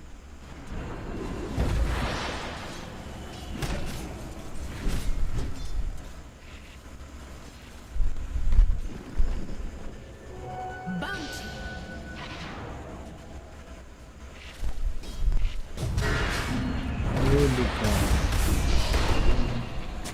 Not today.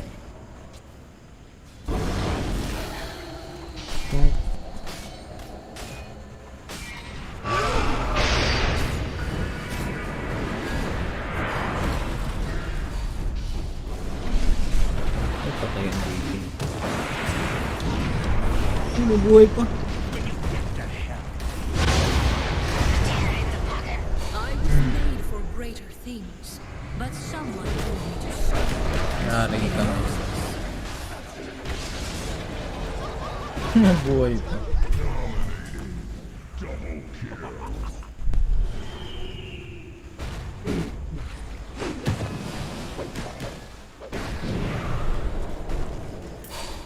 It was your own damn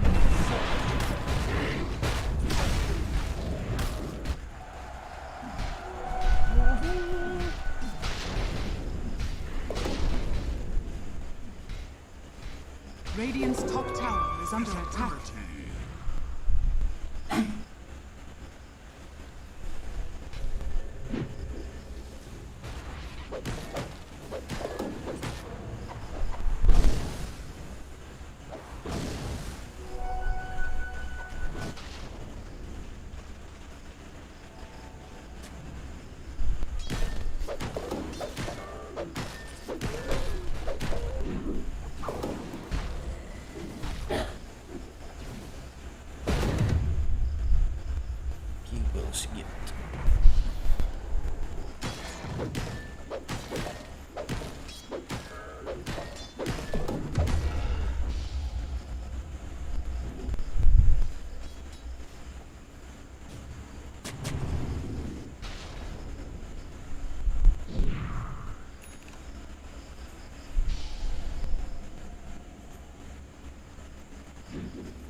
Shuttle and loom, I wield your doom.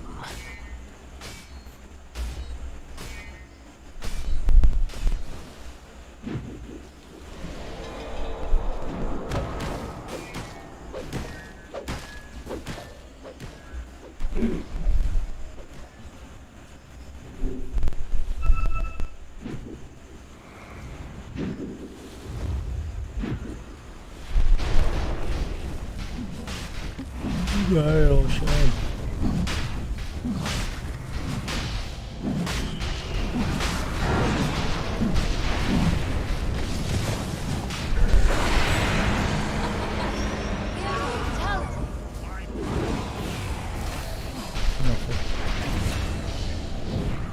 Ashes to ashes.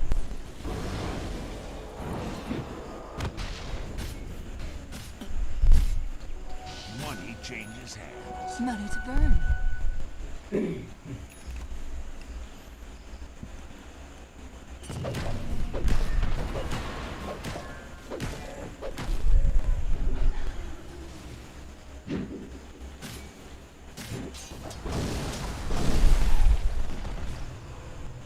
Radiant are scanning.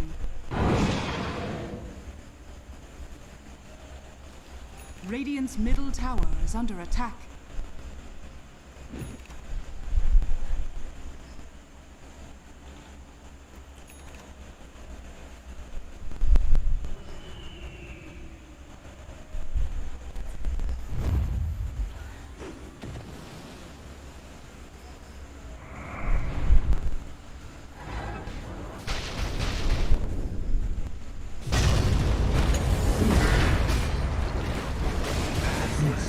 What's the opposite of regicide?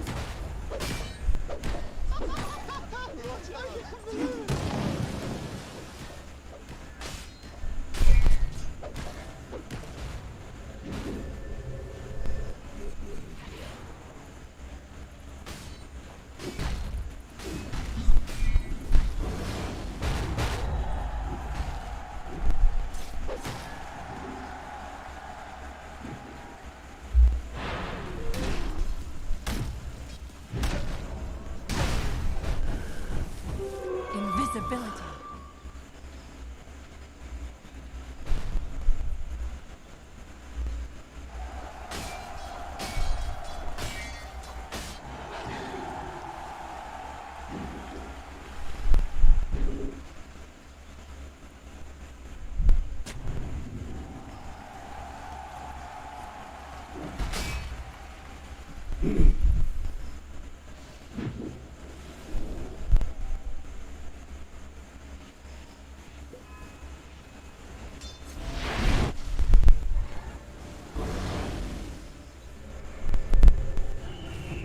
Dire's top tower is under attack. Radiant's middle tower is under attack.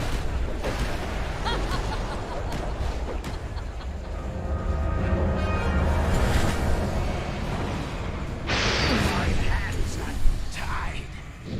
Dire's structures are fortified.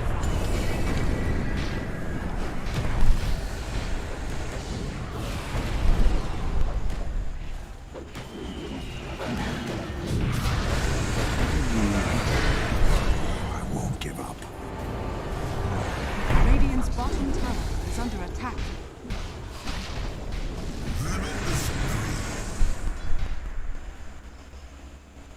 Dire's top tower is under attack.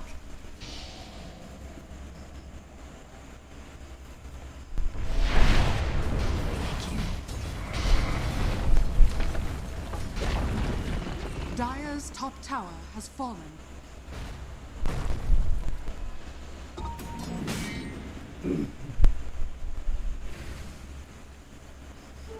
Time to hit him hard.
Dire are scanning.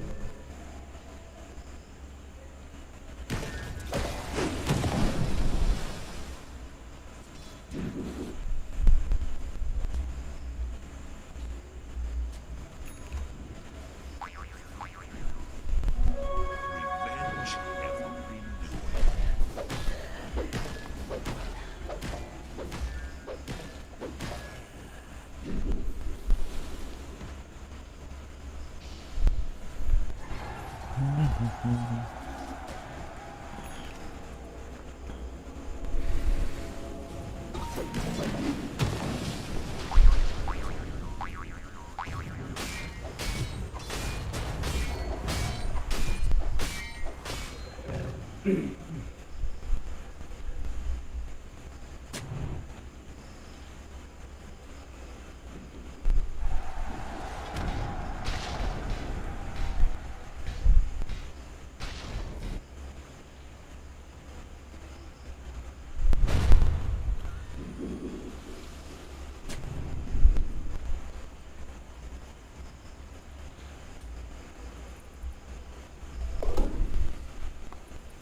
money changes hands.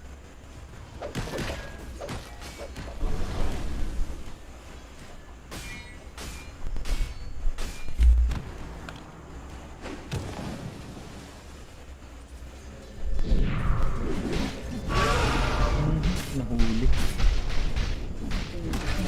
Star fades once more. Beastmaster.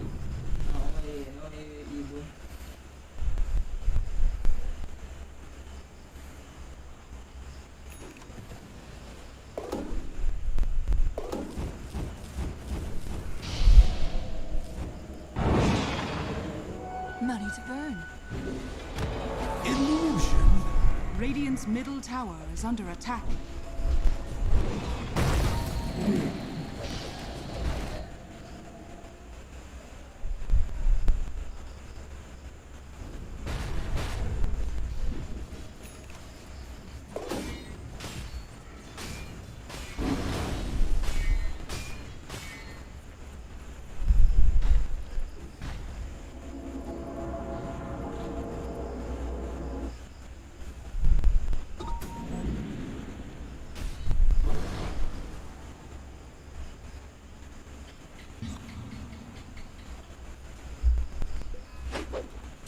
Roshan.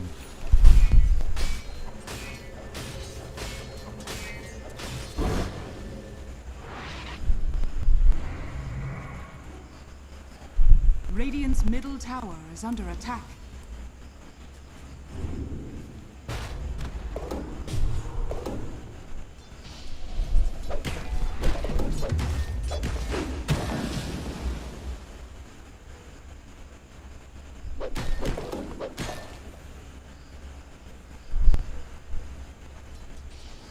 Dire are scanning.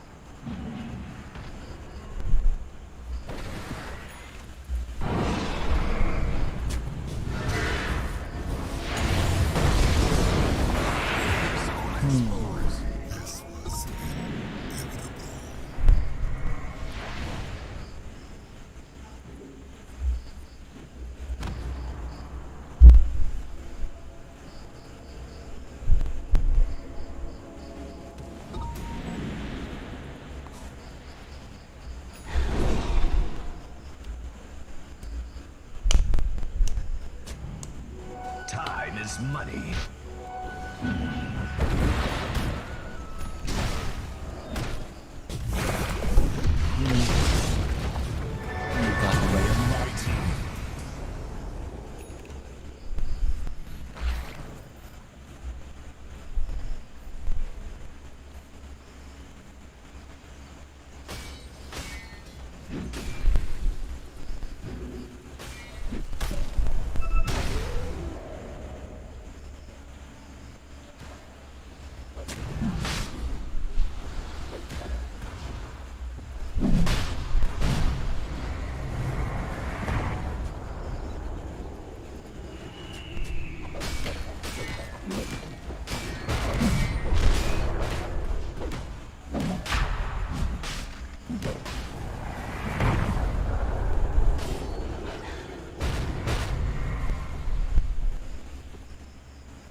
Bubuhay na yung Lina.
Radiant's bottom tower is under attack.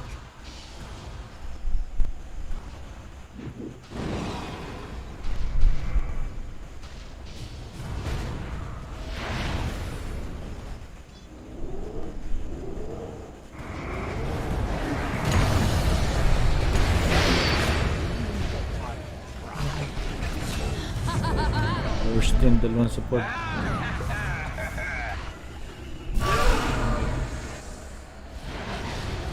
Nako, yari pa to. Impossible. Nature. Red tooth and talon.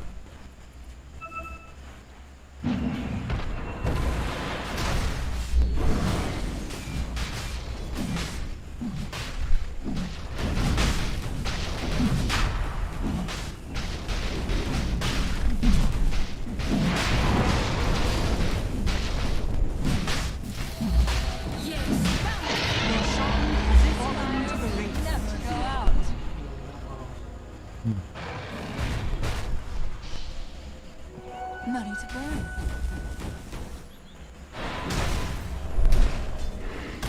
Dire's middle tower is under attack. Dire's structures are fortified.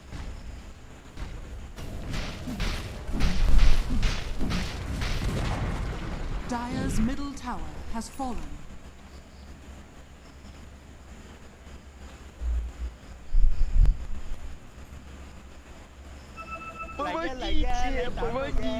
Помогите!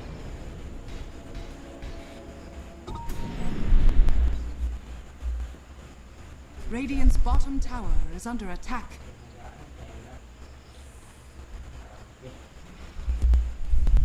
Dire's middle tower is under attack. Radiant's bottom tower is under attack. Dire's structures are fortified.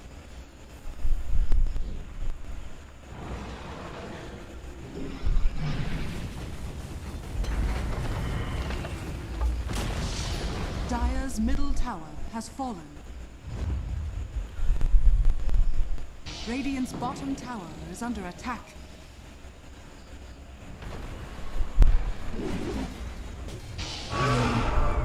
Ganti.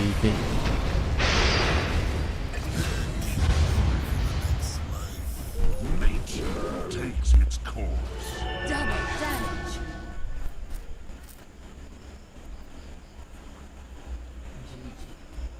Hindi to. Dire's bottom tower is under attack.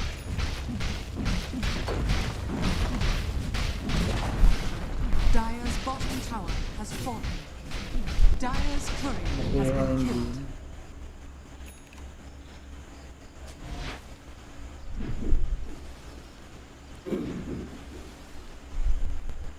Dire's bottom tower is under attack.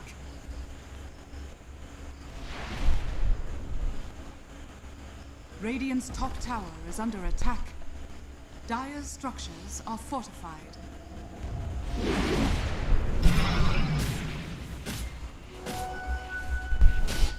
Dire's bottom tower is under attack. Radiant's top tower is under attack.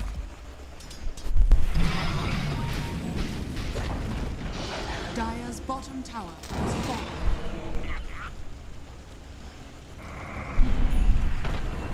Dire's bottom tower is under attack. Radiant's top tower is under attack.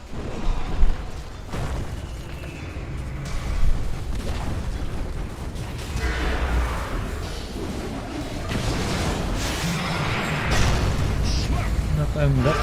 Patay na yun. Dire's middle tower is under attack. Radiant's top tower is under attack.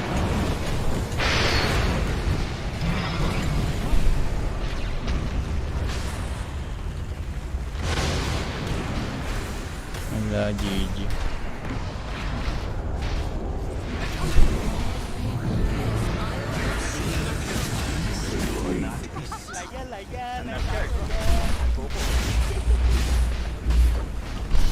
Dire's bottom barracks. Dire's bottom barracks. Dire's middle tower is under attack. Dire's middle tower has fallen. GG. Dire's middle barracks has fallen. Yung dalawa. Walang predict.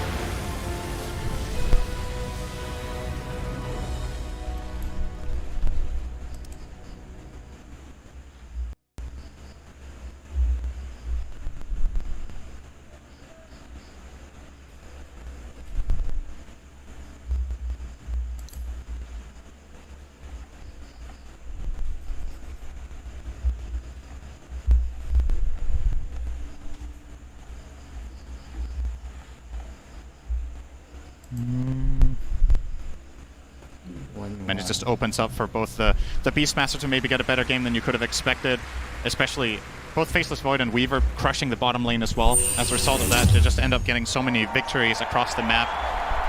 And that really, to me, is one of the key parts. And VG Gaming's lineup, just both drafts are great, but ultimately VG Gaming come out ahead with that awesome team fight, and of course the Weaver save to close it out in the end. But yeah, what a nice game. Honestly feels like Game 3 is anyone's game. These two teams are very evenly matched. This game was close a lot of the way. So that's right, Synderen. Very well said. My goodness, you are such a good analyst. I'm so lucky to be right next to you right now. But game number 2 is over, so let's see what the panel has to say about this as we head to a game 3 very soon. VG Gaming has taken game number 2, forcing us to have a game 3. And one of the things that both Synderen and Sunsfan were saying was that VG Gaming really shaped up that in this last game, and they had a lot of control. So tell me what they did. How did they shape up AUI? I think it was a control on top of having the heroes to. I mean, it's not like they pushed the tempo, but. Insane, you help me because I completely blanked Dude, out. I'll tell you what sorry. it is. It's all my boyo-yo, po-yo-yo. That Faceless Void itemization was top tier. I think him going for a more tanky-oriented build was probably the solution, because I think generally if there's Alina in the backlines, then you don't need to worry about damage yourself. You just need to worry about the initiation. You just need to worry about surviving Dawnbreaker Solar Guardian. And so he was able to pull that off. Alina was chucking the fireballs in. It was a good 1-2 punch from VG Gaming.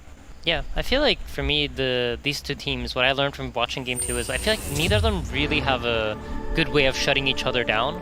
And I think when you have the heroes that are enabled by that in the early game, which I feel like Vici had more of this game, their heroes scaled nicely against T1s. The team that is going to get that condition on their side is favored. And that's what I feel like this Game 2 was. To be honest, I know Carl, like I was looking it up, his most played hero in competitive is actually DK, but I don't think it suits what T1 want to do this patch. Like when I think of Carl in this tournament so far, he's had some Lina getting Omega farms to farmhouse, some Doom with Midas. When I play pubs with him, he would go Midas on Queen of Pain and scale like a monster. Like if they look at their matchup versus Vici, I think they should go for what's already sort of the style and sort of commit to it. Yeah, I mean, I assume if we can see it here on the panel, they'll figure it out too, right? You've had 2 games now. You got to see the outcome of these different types of games, and then for game 3, I would imagine it's going to be a scale war. Who can scale up the hardest? Who can get the timings? Who can get the matchups? And then, because I feel like once the teams hit their timings, they're both really good at using it, and that's why you see these like really tight team fights, and you see these like potential comebacks coming into the games, and where the game swings back into their favor.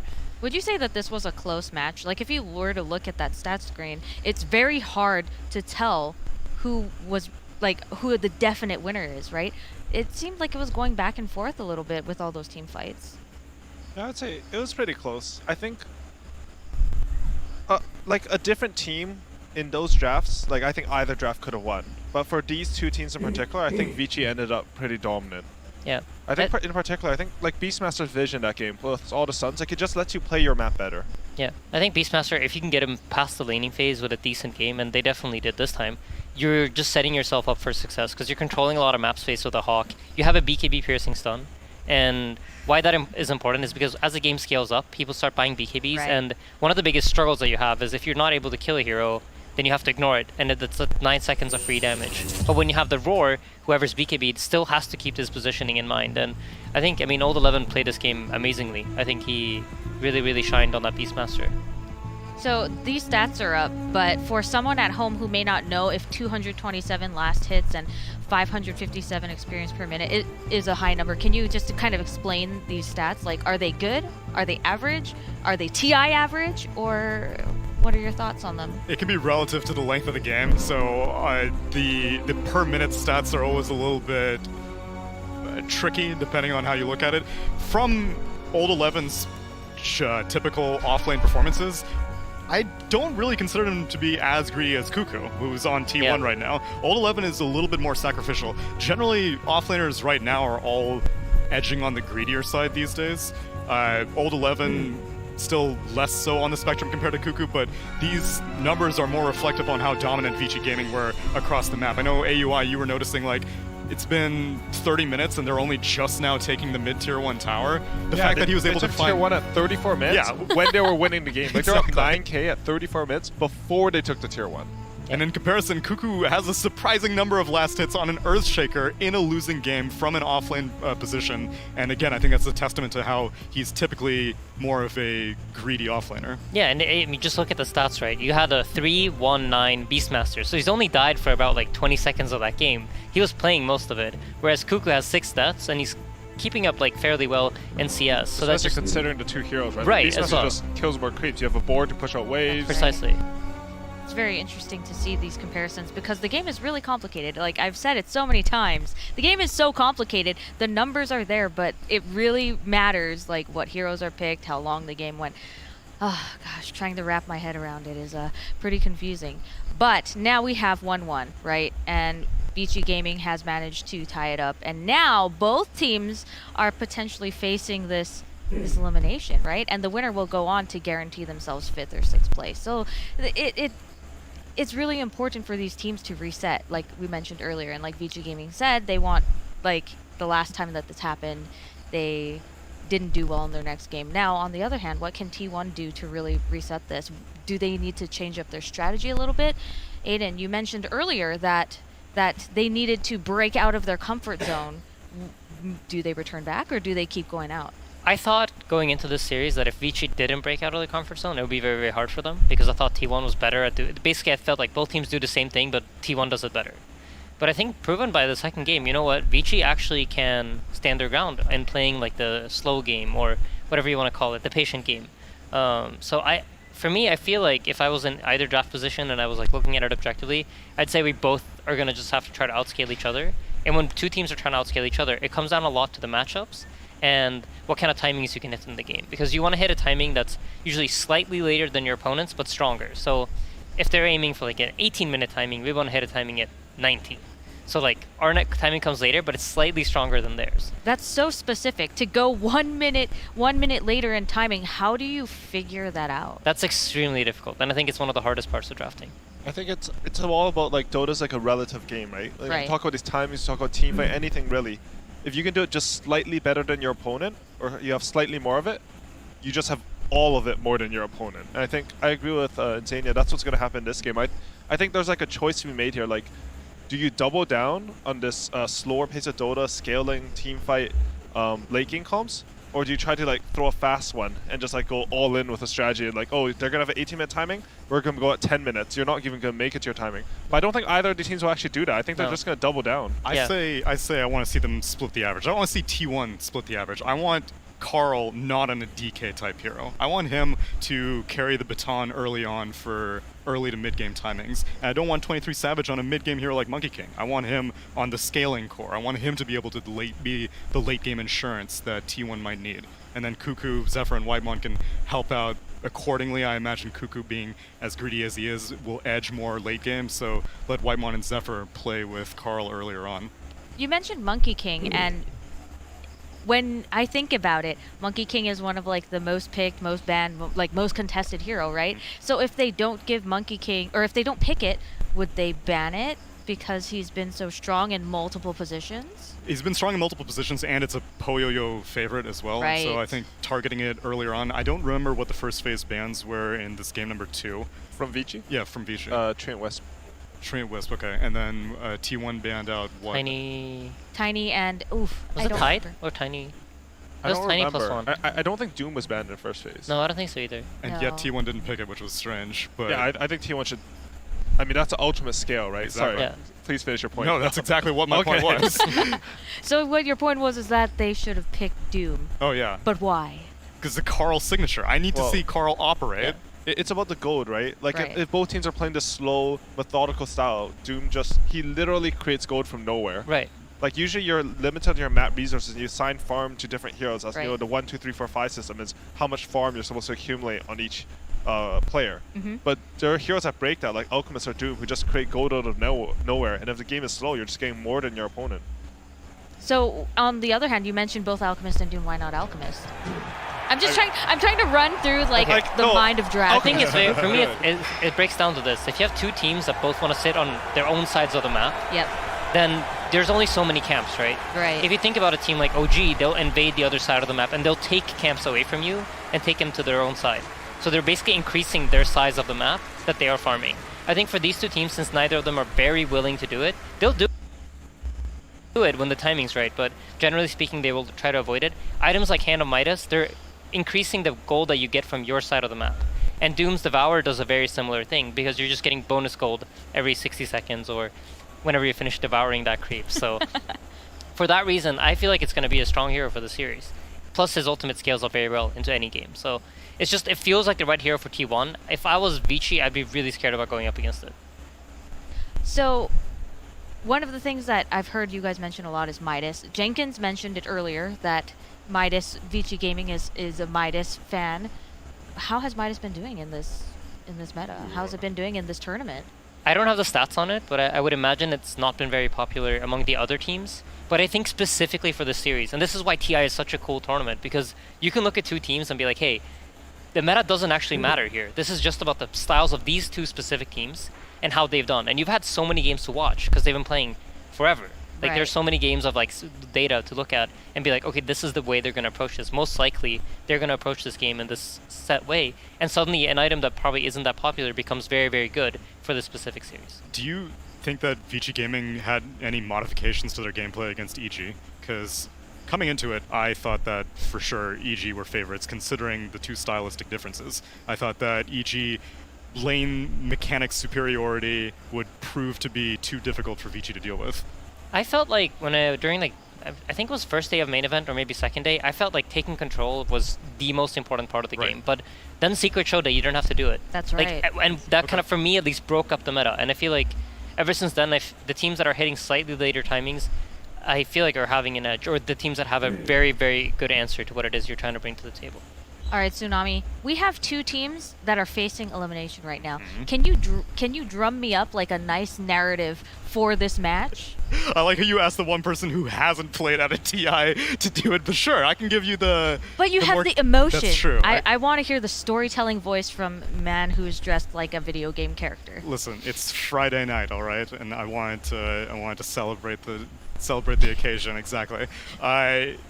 Southeast Asia versus China. I know for T1 specifically, immense amount of pressure for their entire region right now. At least Vici Gaming, I'm sure they're still intra-regionally competitive, but China as a whole has been aching for a TI for years, since TI 6 by now. They had to wait. 2020, no one really knew which region was the best. Everyone was just assuming that Europe was leaps and bounds above everyone in terms of competitive mechanics and strength and stuff like that. And then as the DPC rolled around, we saw China and Singapore and Kyiv. Right. Now someone needs to solidify it here in Bucharest to really make this China's year. T1 are looking to make the highest placement for a Southeast Asian team since I think a Fnatic from TI 4 or 5. And so I think just in terms of the regional pride, that's what I'm most excited about between these two teams. Facing elimination, that's just another day at the office here at TI. You're going to have to do it anyway. Another day at the office here at TI. Now, we don't have any draft yet, but I want to know which team you three each have for taking this series. And I know that that's very hard because there's no draft, but I would like to know anyway. I think coming into the series, I would have given T1 the edge. I think the way that they approach Dota is, in my opinion, it felt strong against Vici's playstyle. But I feel like based on game 2, I think Vici might have something good cooking. And I feel like they kind of understand what it is they need to do in order to win the series. So I'm just going to make it very political. I think if Doom is picked by T1, I think they have a great shot at winning this. But I think this is a really, really close series, and the picks are going to matter a lot. Very diplomatic answer, Tsunami. I would have been the opposite. I think coming into the Vici EG series, if I hadn't seen that, then I would be like, I don't think Vici has what it takes to be a game 3 winner. But after seeing that, I see that they are willing to adapt, and I don't know if T1's been tested as much as Vici has quite yet.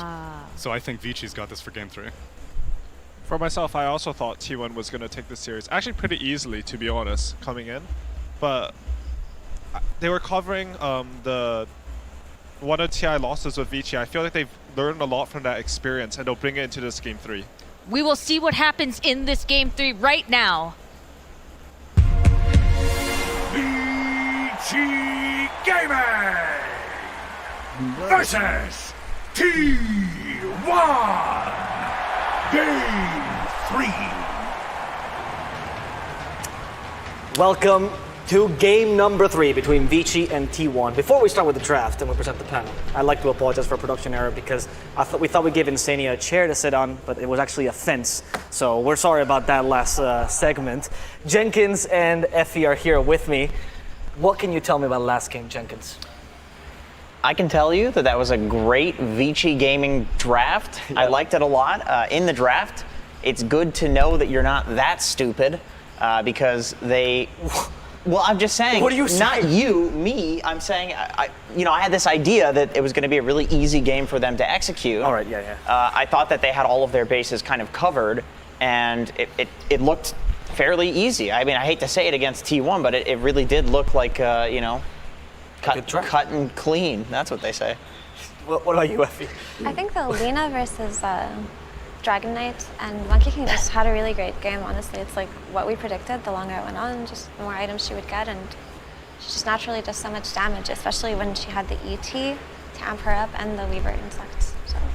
Damn, they first phase banned the Lina, too. And they got the Tiny as well, and then they have to give up the Magnus. So, in terms of strong heroes as TI, Magnus or... Oh, wow, Magnus and Tiny. Oh, boy. So Magnus or Tiny, Jenkins, what would you lean towards? Oh, 100% Magnus. This is the most OP character in the entire game currently. I wouldn't pick it in pubs necessarily. I totally agree with what Saberlight was saying, that it's like a TI specialty. BKB piercing, team fighting, that's all stuff you want during TI. And the repositioning element is just... It's absurd. I mean, we've seen like numerous fountain skewers that literally knocked OG out. Was fountain skewers. Yeah, actually. I mean, it's insane. You probably shouldn't be able to do that. But, play Magnus while you can. Thank you for that. You're welcome. Play it while you can. Get your MMR. Anyway, the opener and T1, these are both really strong and contested heroes, but we pretty much know that Tidehunter is a support now, right? And while he can be effective, he has to be paired up with a strong lane to make it so that the pick is kind of worth it at this point, because it can be a little bit redundant, but I hope they pair it up with something to amplify it. And I say that it's pretty much a sport at this point because there's no way between a Magnus and a Tide you assign the farm priority to Tide. Because we've seen how effective Magnus can be in the hands of players who play him well, such as Collapse, who we've been singing his praises for all day. Could we see it as a Coral hero perhaps, and then see the Tide in the offlane still? We could. But you're just showing 2 cores in your first phase, and that's not really ideal, I would say. Okay. So the safest bet would to say that it's a support Tide. But the option is always open, and that's the nice thing about having flexible heroes in your first phase. You can go where you need them to go. On the flip side, Vici Gaming's heroes, Tiny, incredible carry. He hits his timing so quickly, and he can honestly feel like the strongest hero on the map, especially when it comes to hitting buildings. They die so quickly. And Monkey King, we've talked about so many times before in this tournament why he's so potent, but just the vision game is so strong, and he's flexed to all 5 roles, actually. I'm gonna ask you a question, Jenkins. I know we're both fans of Vici, but one of the criticisms this team has gotten is that sometimes they take a bit too long to adapt to a patch, right? And right now I'm seeing group stage meta versus playoffs meta, essentially. Yeah. Do you think this is the case again, or do you think there's something magical about these picks?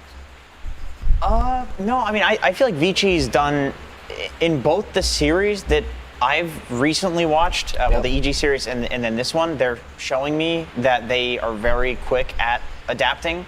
Okay. I thought the Omni Knight pick was kind of crazy. I also thought that they needed to pick something fresh and new against T1, and then in game 2 it's like, well, okay, that didn't work out, so that's obviously not right. And then game 2 they changed that around. They didn't pick anything too crazy. It was a bit of a different style, but it worked out. And so I feel like Vici's just what they said in the interview about having pocket picks and not having to reveal all of their heroes, it actually did turn out to be true for them. And sure, you can say group stage meta versus playoff meta, but the reason why Tiny hasn't been that prevalent in the main event is just because he's been banned out so much. So I really do still think this is the strongest carry in the game, and if you can get your hands on him, you should. We saw it on OG actually, where there was a moment, I will never forget that play, because I think it's ridiculous, where Samael was alone and there were 4 heroes around him, and they decided the best option was to retreat. To run away from him, yeah. So Enchantress is kind of rising up a little bit throughout today, but it's because she was picked up against an Omni Knight, which makes her all the more valuable. But in terms of laning, Enchantress is incredibly strong against Monkey King because you can dispel the Jingu stacks, but also you can just get a creep and whack away at him, right? Ideally, you don't want this Monkey King to play on Tide's lane, so just have the Enchantress follow him. Yeah, true. Even if it's a 5 position, you can still put your 5 in the off lane. Even if you're not giving a farm priority, you can do that just to like win the Monkey King lane, which would make me think that the Monkey King will probably end up being a support. But then there's another way that you could go with that, where you just say, okay, it's a core, but you're just not going to level Jingu. You're just going to play to like push out the creep wave, which I imagine would just depend on what T1 picks. Like if you're playing against Tide as Monkey King, you probably that's an Ori hero we haven't seen in a while. They said they had other heroes. Other teams just haven't beat their initial heroes first, right? And we're seeing the Shadow Fiend. But just to quickly touch on the Disruptor, he's such a good hero versus Tidehunter because you just drop Static Storm on him and he can't really dispel anything, he dies. And he's a very good catch. Also, if Magnus finds a good RP and Disruptor isn't in it, he can drop the Static Storm on top of him and stop the skewer back, which is always really nice, right? And obviously Disruptor, one of the best catches in the game. Same with Horn Toss as well. Yeah, I agree. Horn Toss is a great ability. No, I mean like same with Horn Toss, the Static Storm point. Like, you don't need to RP anymore. You can just Horn Toss, and that still takes a second. You can drop Static Storm. Yeah, true. Yeah, the Disruptor can. You just looked at me when you said Horn Toss is all. I like Shadow Fiend. I think Shadow Fiend's an underrated hero, in my opinion. Because the minus armor right-clicking build only started like a month or so in pubs prior to TI, and obviously like there was the occasional, like at some point there was like drums SF, but I mean like this one where you're going for Daedalus, where you're like trying to one-shot people essentially, where you're playing with like the Dragonlance, the Satanic, essentially playing like a Lina, and I think that style of SF fits this meta, and for a long time people have been doing like the Yule's Blink stuff, which it's cool and it's flashy, but it never works out. It never works out. I agree. Shadow Fiend is a hit or miss hero, and I know some people in particular, if they see him, they say, I will not root for this draft, right? But think about it in the bigger picture. Like right now, do they have the damage to take down Shadow Fiend? Not really, and they're gonna have to correct that, right? Because Magnus, sure, he can blink on him and skewer him back, but Tide support and Ench support aren't really going to kill him. So I think maybe we could see something like a Leshrac come out of T1 just to correct the damage issues and play on these big cooldowns. But also because of Shadow Fiend's enjoyment of buying Silver Edge, he will enjoy Tidehunter and Enchantress, right? Right-click them, kill him. Simple as that. Batrider's that damage hero we were talking about. I want to point out that Cuckoo was revered for ages as being one of the best Batriders in SCA, if not the best. Carl was also considered that. They have two of the best Batrider players in SCA in this team. Agreed, and actually, Carl was playing Batrider when nobody was playing Batrider, Yes. right? Do you remember that DK patch? And some people would say, hey, this looks like a good bat game, and they'd play it and they'd lose, and they said, okay, this hero is not good. I remember that. That was rough. Yeah. Until he got buffed a few patches later and was a monster, and then he got nerfed again. But Carl believed in the hero from the get-go, and he won. He would always try to go for the Batrider games whenever he could. So this is a comfort pick for sure. And he does function similarly to Leshrac in that that's the damage we were talking about. They really need to fix it. But I think they still need a little bit more damage. This is like the perfect Batrider game, and every single time I say that, I jinx it, and then the Batrider just gets horribly owned. So that was at the Animajor. This is TI. It's just maybe going to be different. With Disruptors, not most. Yeah, he can't. Well, that I was going to say, following that, but I don't think that's what makes Batrider good anymore. I think that's an old-fashioned way of thinking about Batrider. The way you play Batrider now is you get Boots of Travel, you get BKB's second item. People don't even go for Blink Dagger anymore on Batrider oftentimes. It'll be like Octarine Core, Shiva's Guard, things like that, even like an early refresher. And it's all about just doing tons of damage, and he's one of the few heroes. Have you ever played Tiny versus Batrider? He doesn't care that you exist. He doesn't care that you have 3,000 HP because Batrider, it doesn't matter. You need like magic resistance to deal with the Batrider, and you don't get that on a tiny carry. True, and if you just want to look at the laning picture, just Batrider should have such an easy time versus Shadow Fiend. And, you know, Monkey King support has to set up on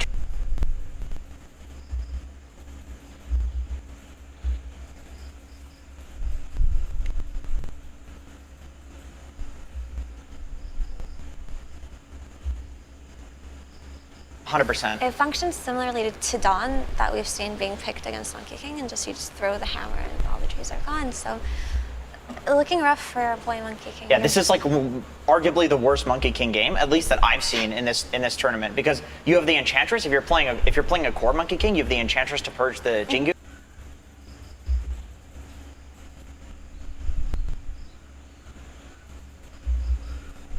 And then if you're playing a support Monkey King in the trees, you have a Batrider that's just going to break you off of the trees and kill you. And you can. The thing with Monkey King is like, the way that you play it is you sit in side lanes and then you push waves out. But Batrider builds Boots of Travels. He's literally one of the best heroes in the game at killing people who are sitting in side lanes. Like, you cannot play that style of Monkey King versus a Batrider. You can't play. It's really rough.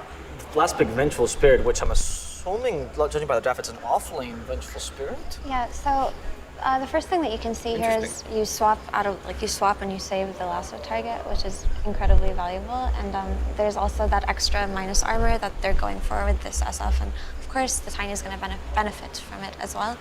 My issue with VS is just she's going to need to have a good start, right? But so far, like, you look at these two supports, Tide and Enchantress, and they're not that scary. They're just... Enchantress is very strong on lane, but Tide is a Ravage, basically. So she should have an okay time. I agree with that, and I feel like that's why they're going to put Tide off lane, Mag mid, or Mag carry, and then... Just kidding. Nope. Okay, just kidding. Okay, that is a Tide support, or Magnus support. I don't think you want support Mag at all. Like, Zephyr Tide. That hero needs farm priority. Okay, I mean, so I'm just guessing. Jenkins. So 23 Savage, he loves his Wraith King, one of the only players who really believes in this hero and asks for it. And the way that T1 have played it in this tournament, they just go for Armlet, Deso, and they just run you over, right? And if you pair it up with this Batrider, he gets his timings, and this Magnus, who's going to empower 23 Savage to hit his timing earlier, I can see them actually succeeding in doing what they want to. Tell me the strengths of Fijis then.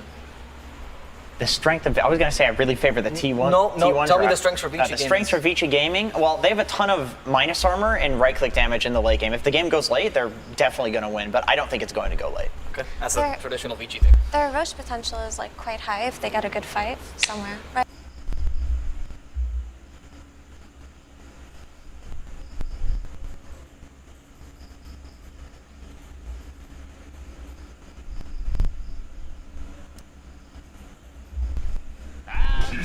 Prepare for battle. Just got interested.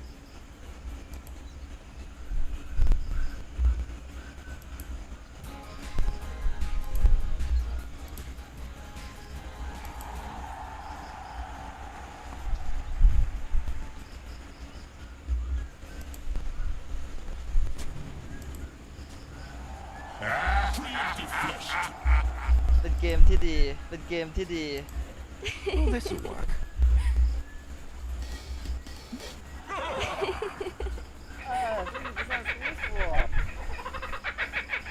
Oh, this'll work. 人生有梦，各自精彩。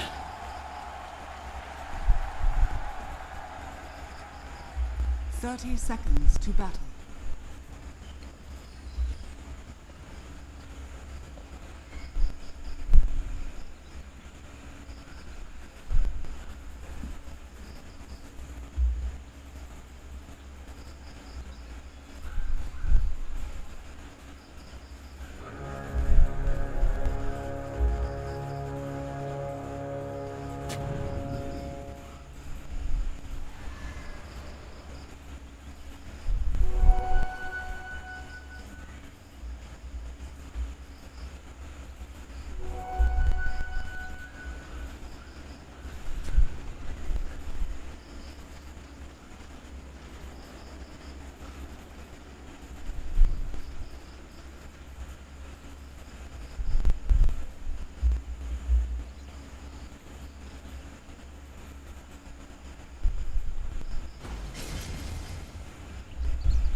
Gotcha!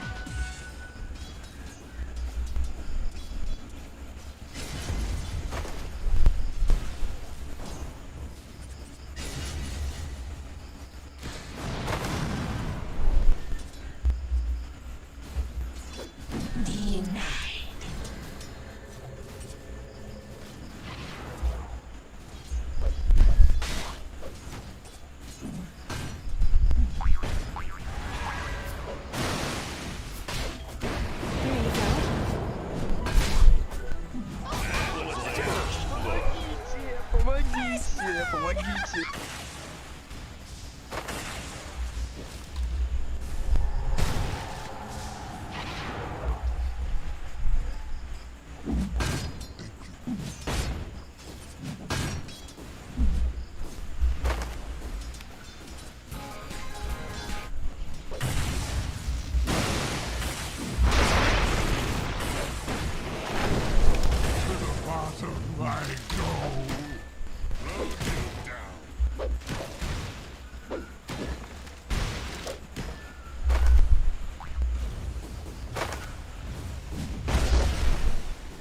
Dire's top tower is under attack. You're not getting what you came for. No goal for you.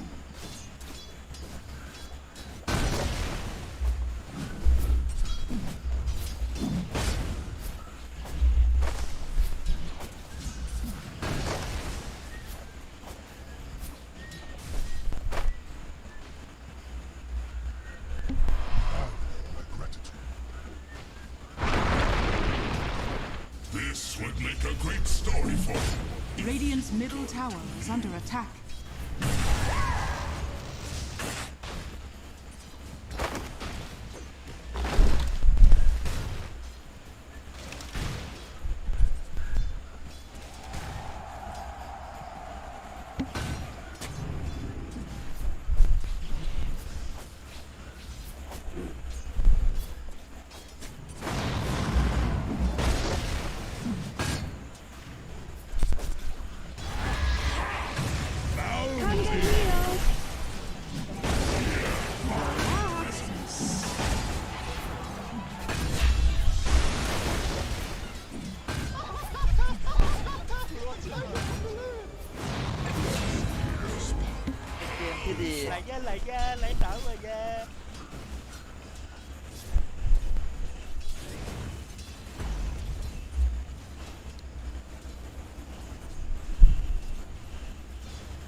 Gold for me.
Not that way.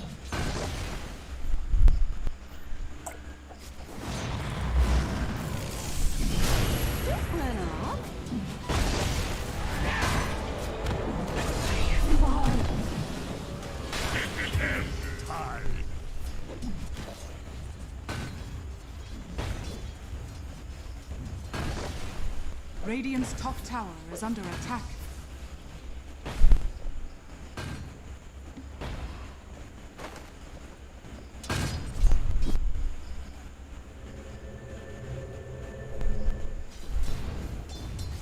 Radiant's middle tower is under attack.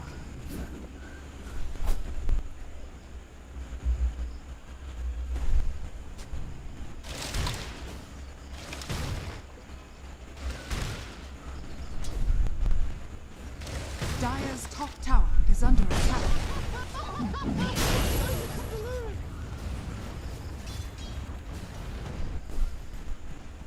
Dire's top tower is under attack.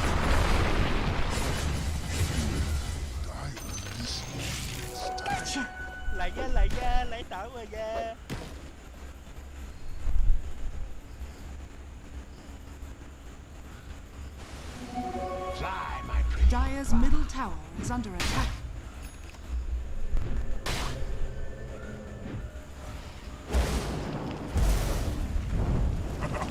What did you expect? Radiant's courier has been killed. That didn't happen. Dire's middle tower is under attack. All measure. Radiant's top tower is under attack. Dire's structures are fortified.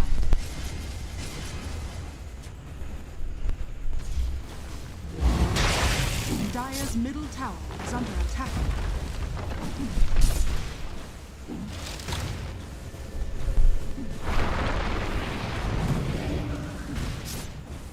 Dire's middle tower is under attack. Let the sharks have my flesh.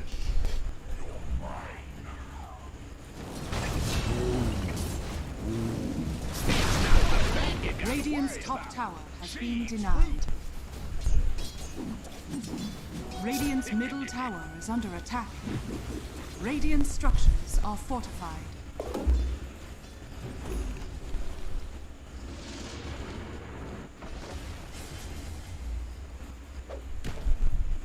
Radiant's courier has been killed.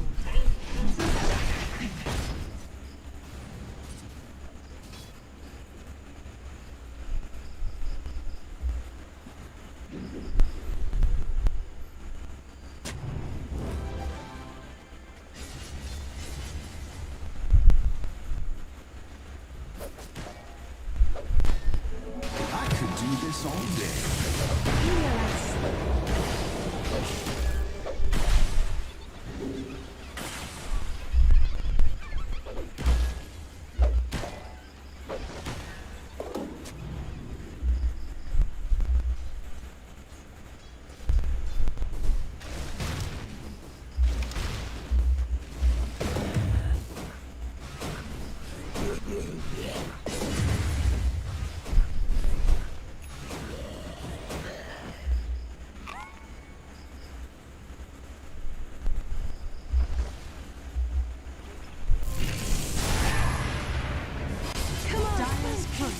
been killed.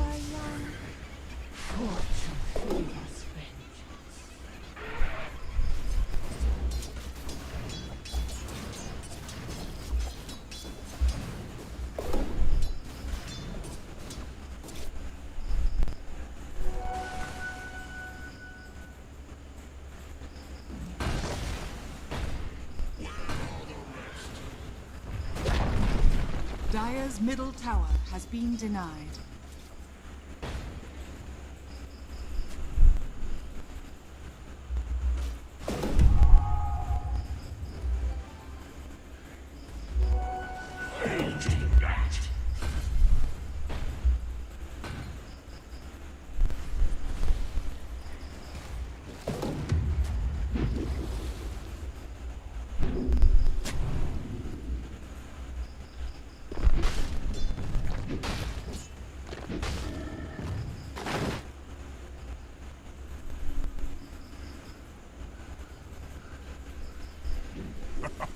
What did you expect?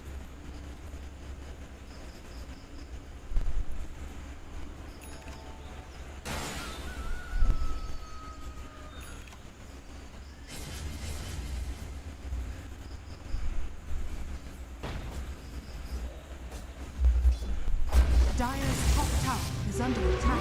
Attend us. Oh dear.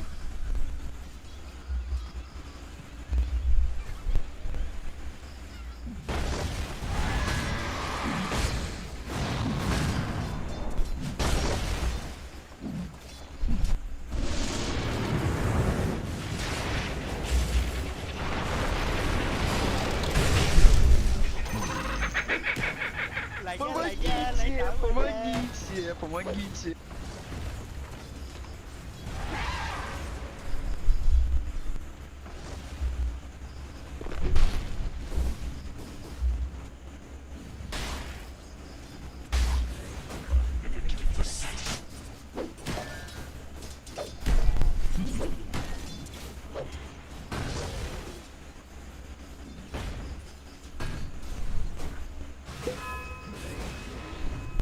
Whoa! Sick burn!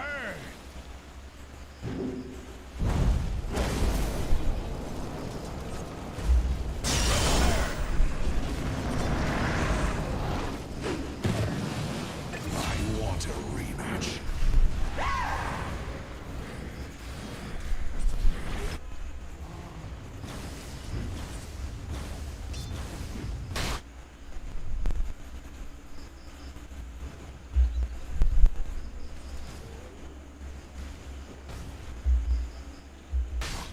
Radiant are scanning.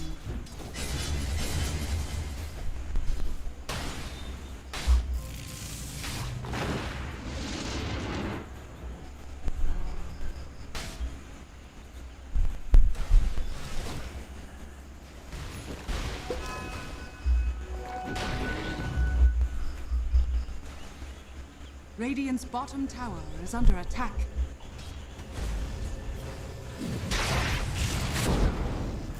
Dire's top tower is under attack.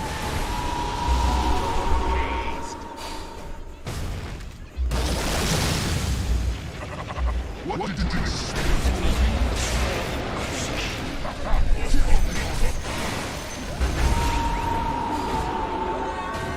Dire's bottom tower is under attack. Seven your wheel to live. Dire's bottom tower has fallen. Dire's bottom tower is under attack.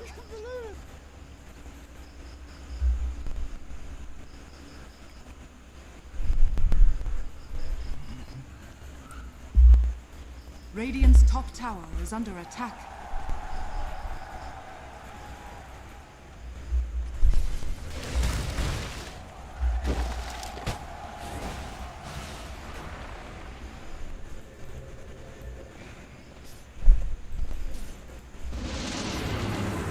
Power. That's unjust.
This'll come. Dire's middle tower is under attack. Gold for me.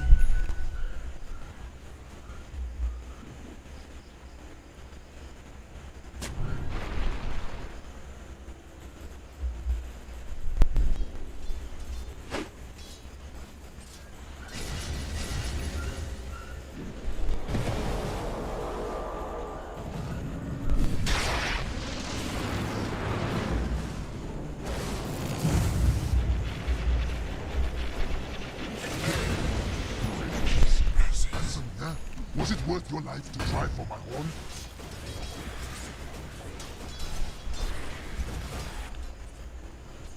Where are you going?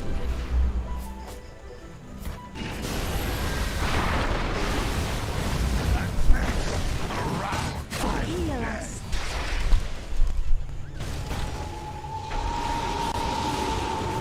Dire's top tower is under attack. Your wispy little wings.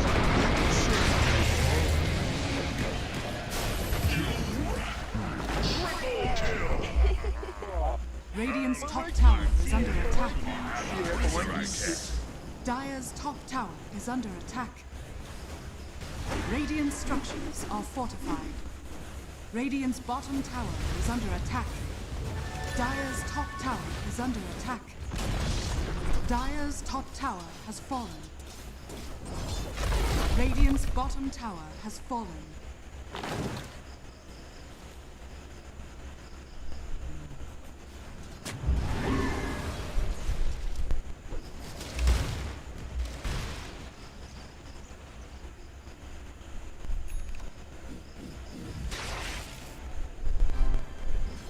Gotcha.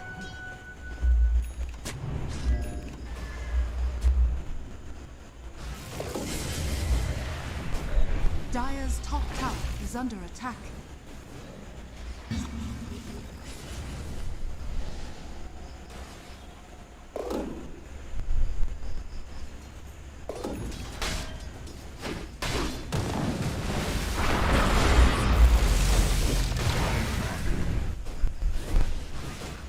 Radiant's bottom tower is under attack.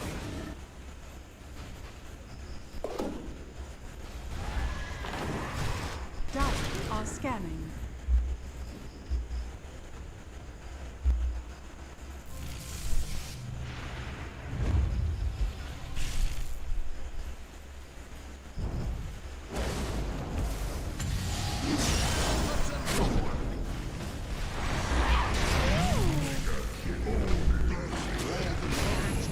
Dire's top tower is under attack.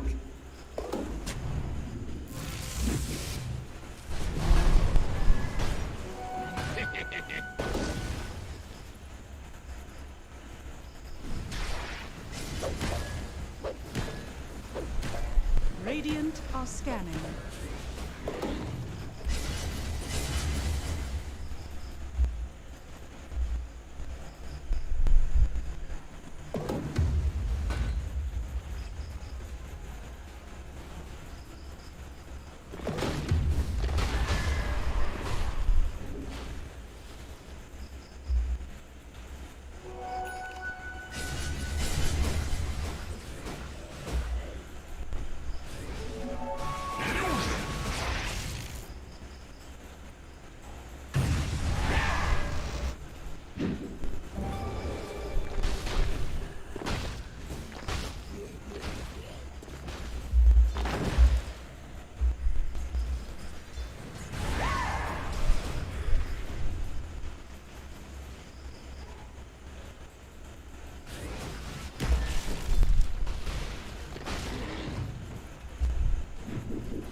Radiant structures are fortified.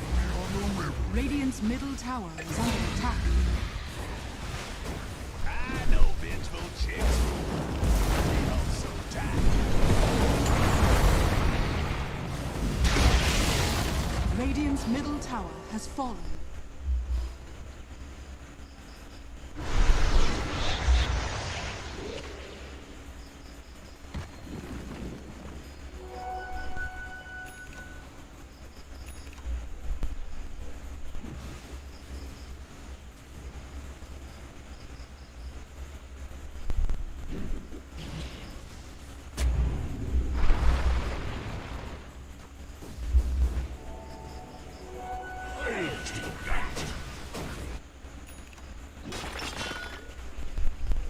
Technically, these all belong to me.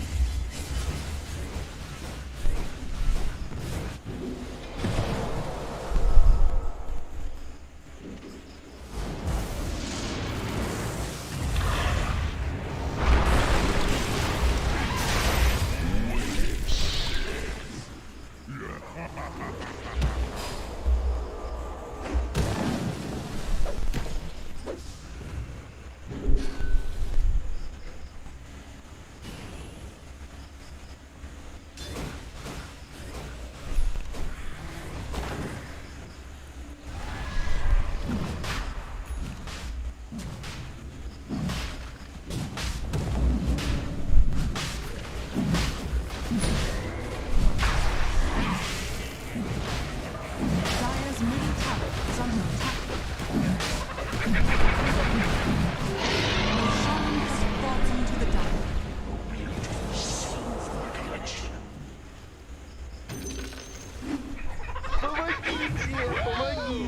Помогите!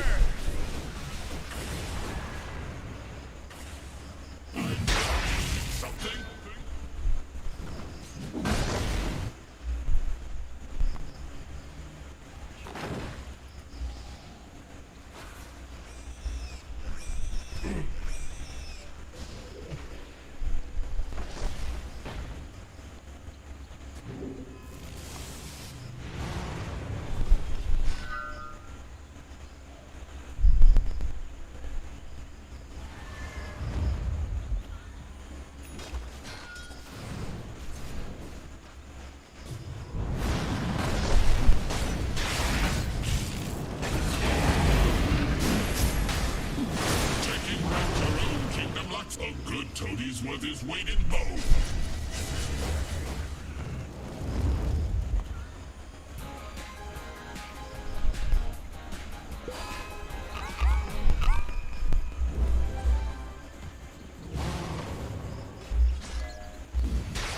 Radiant are scanning.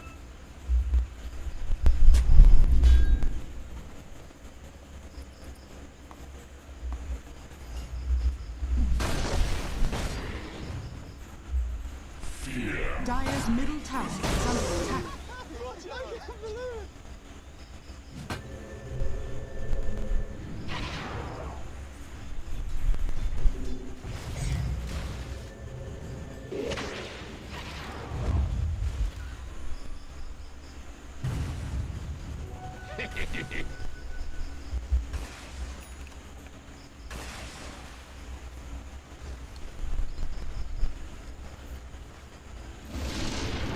Come get healed.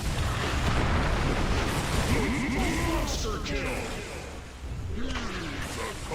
Radiant's middle tower is under attack.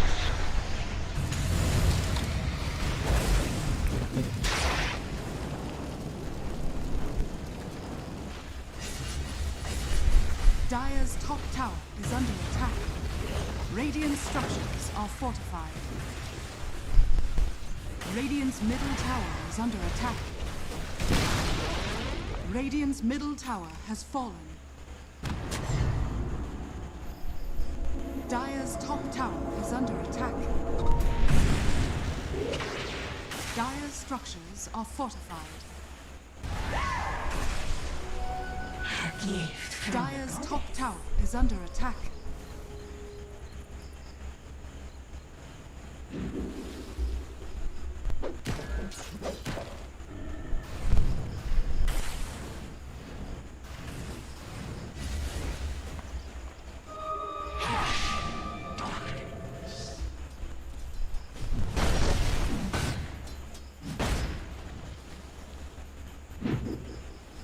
Radiant's bottom tower is under attack. Radiant's bottom tower has fallen. Dire's middle tower is under attack.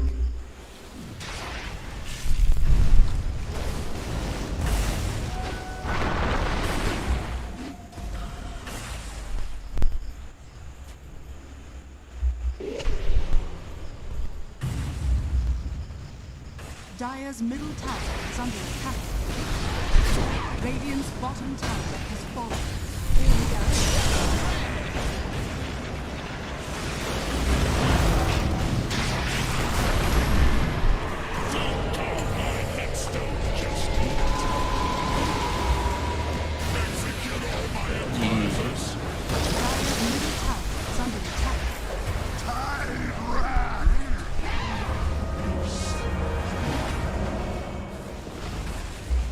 Radiant's bottom has fallen. Radiant's bottom has fallen. Dire's top tower is under attack. Radiant's middle tower is under attack.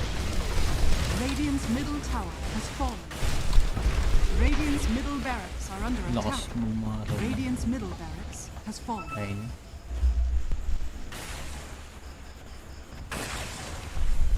Dire's top tower is under attack.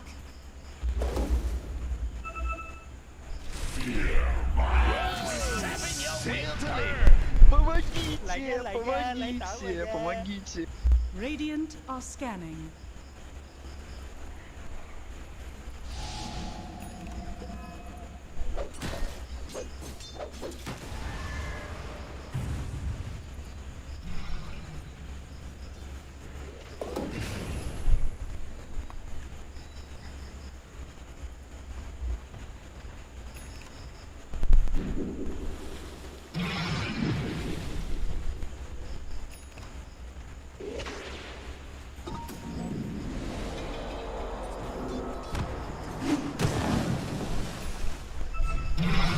Radiant's top tower is under attack. Radiant's top tower has fallen.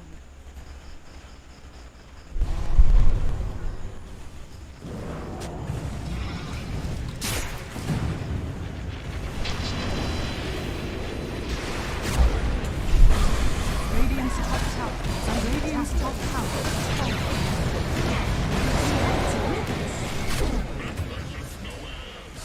Radiant's top barracks has fallen. Radiant's top barracks has fallen. Dire now have mega barracks.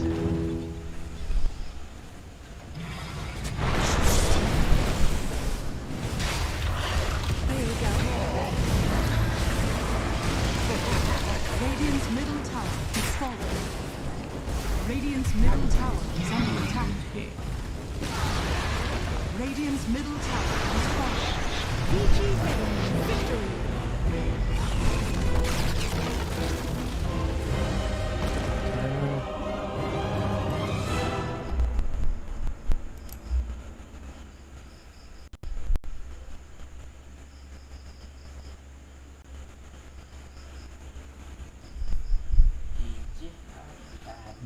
Alah.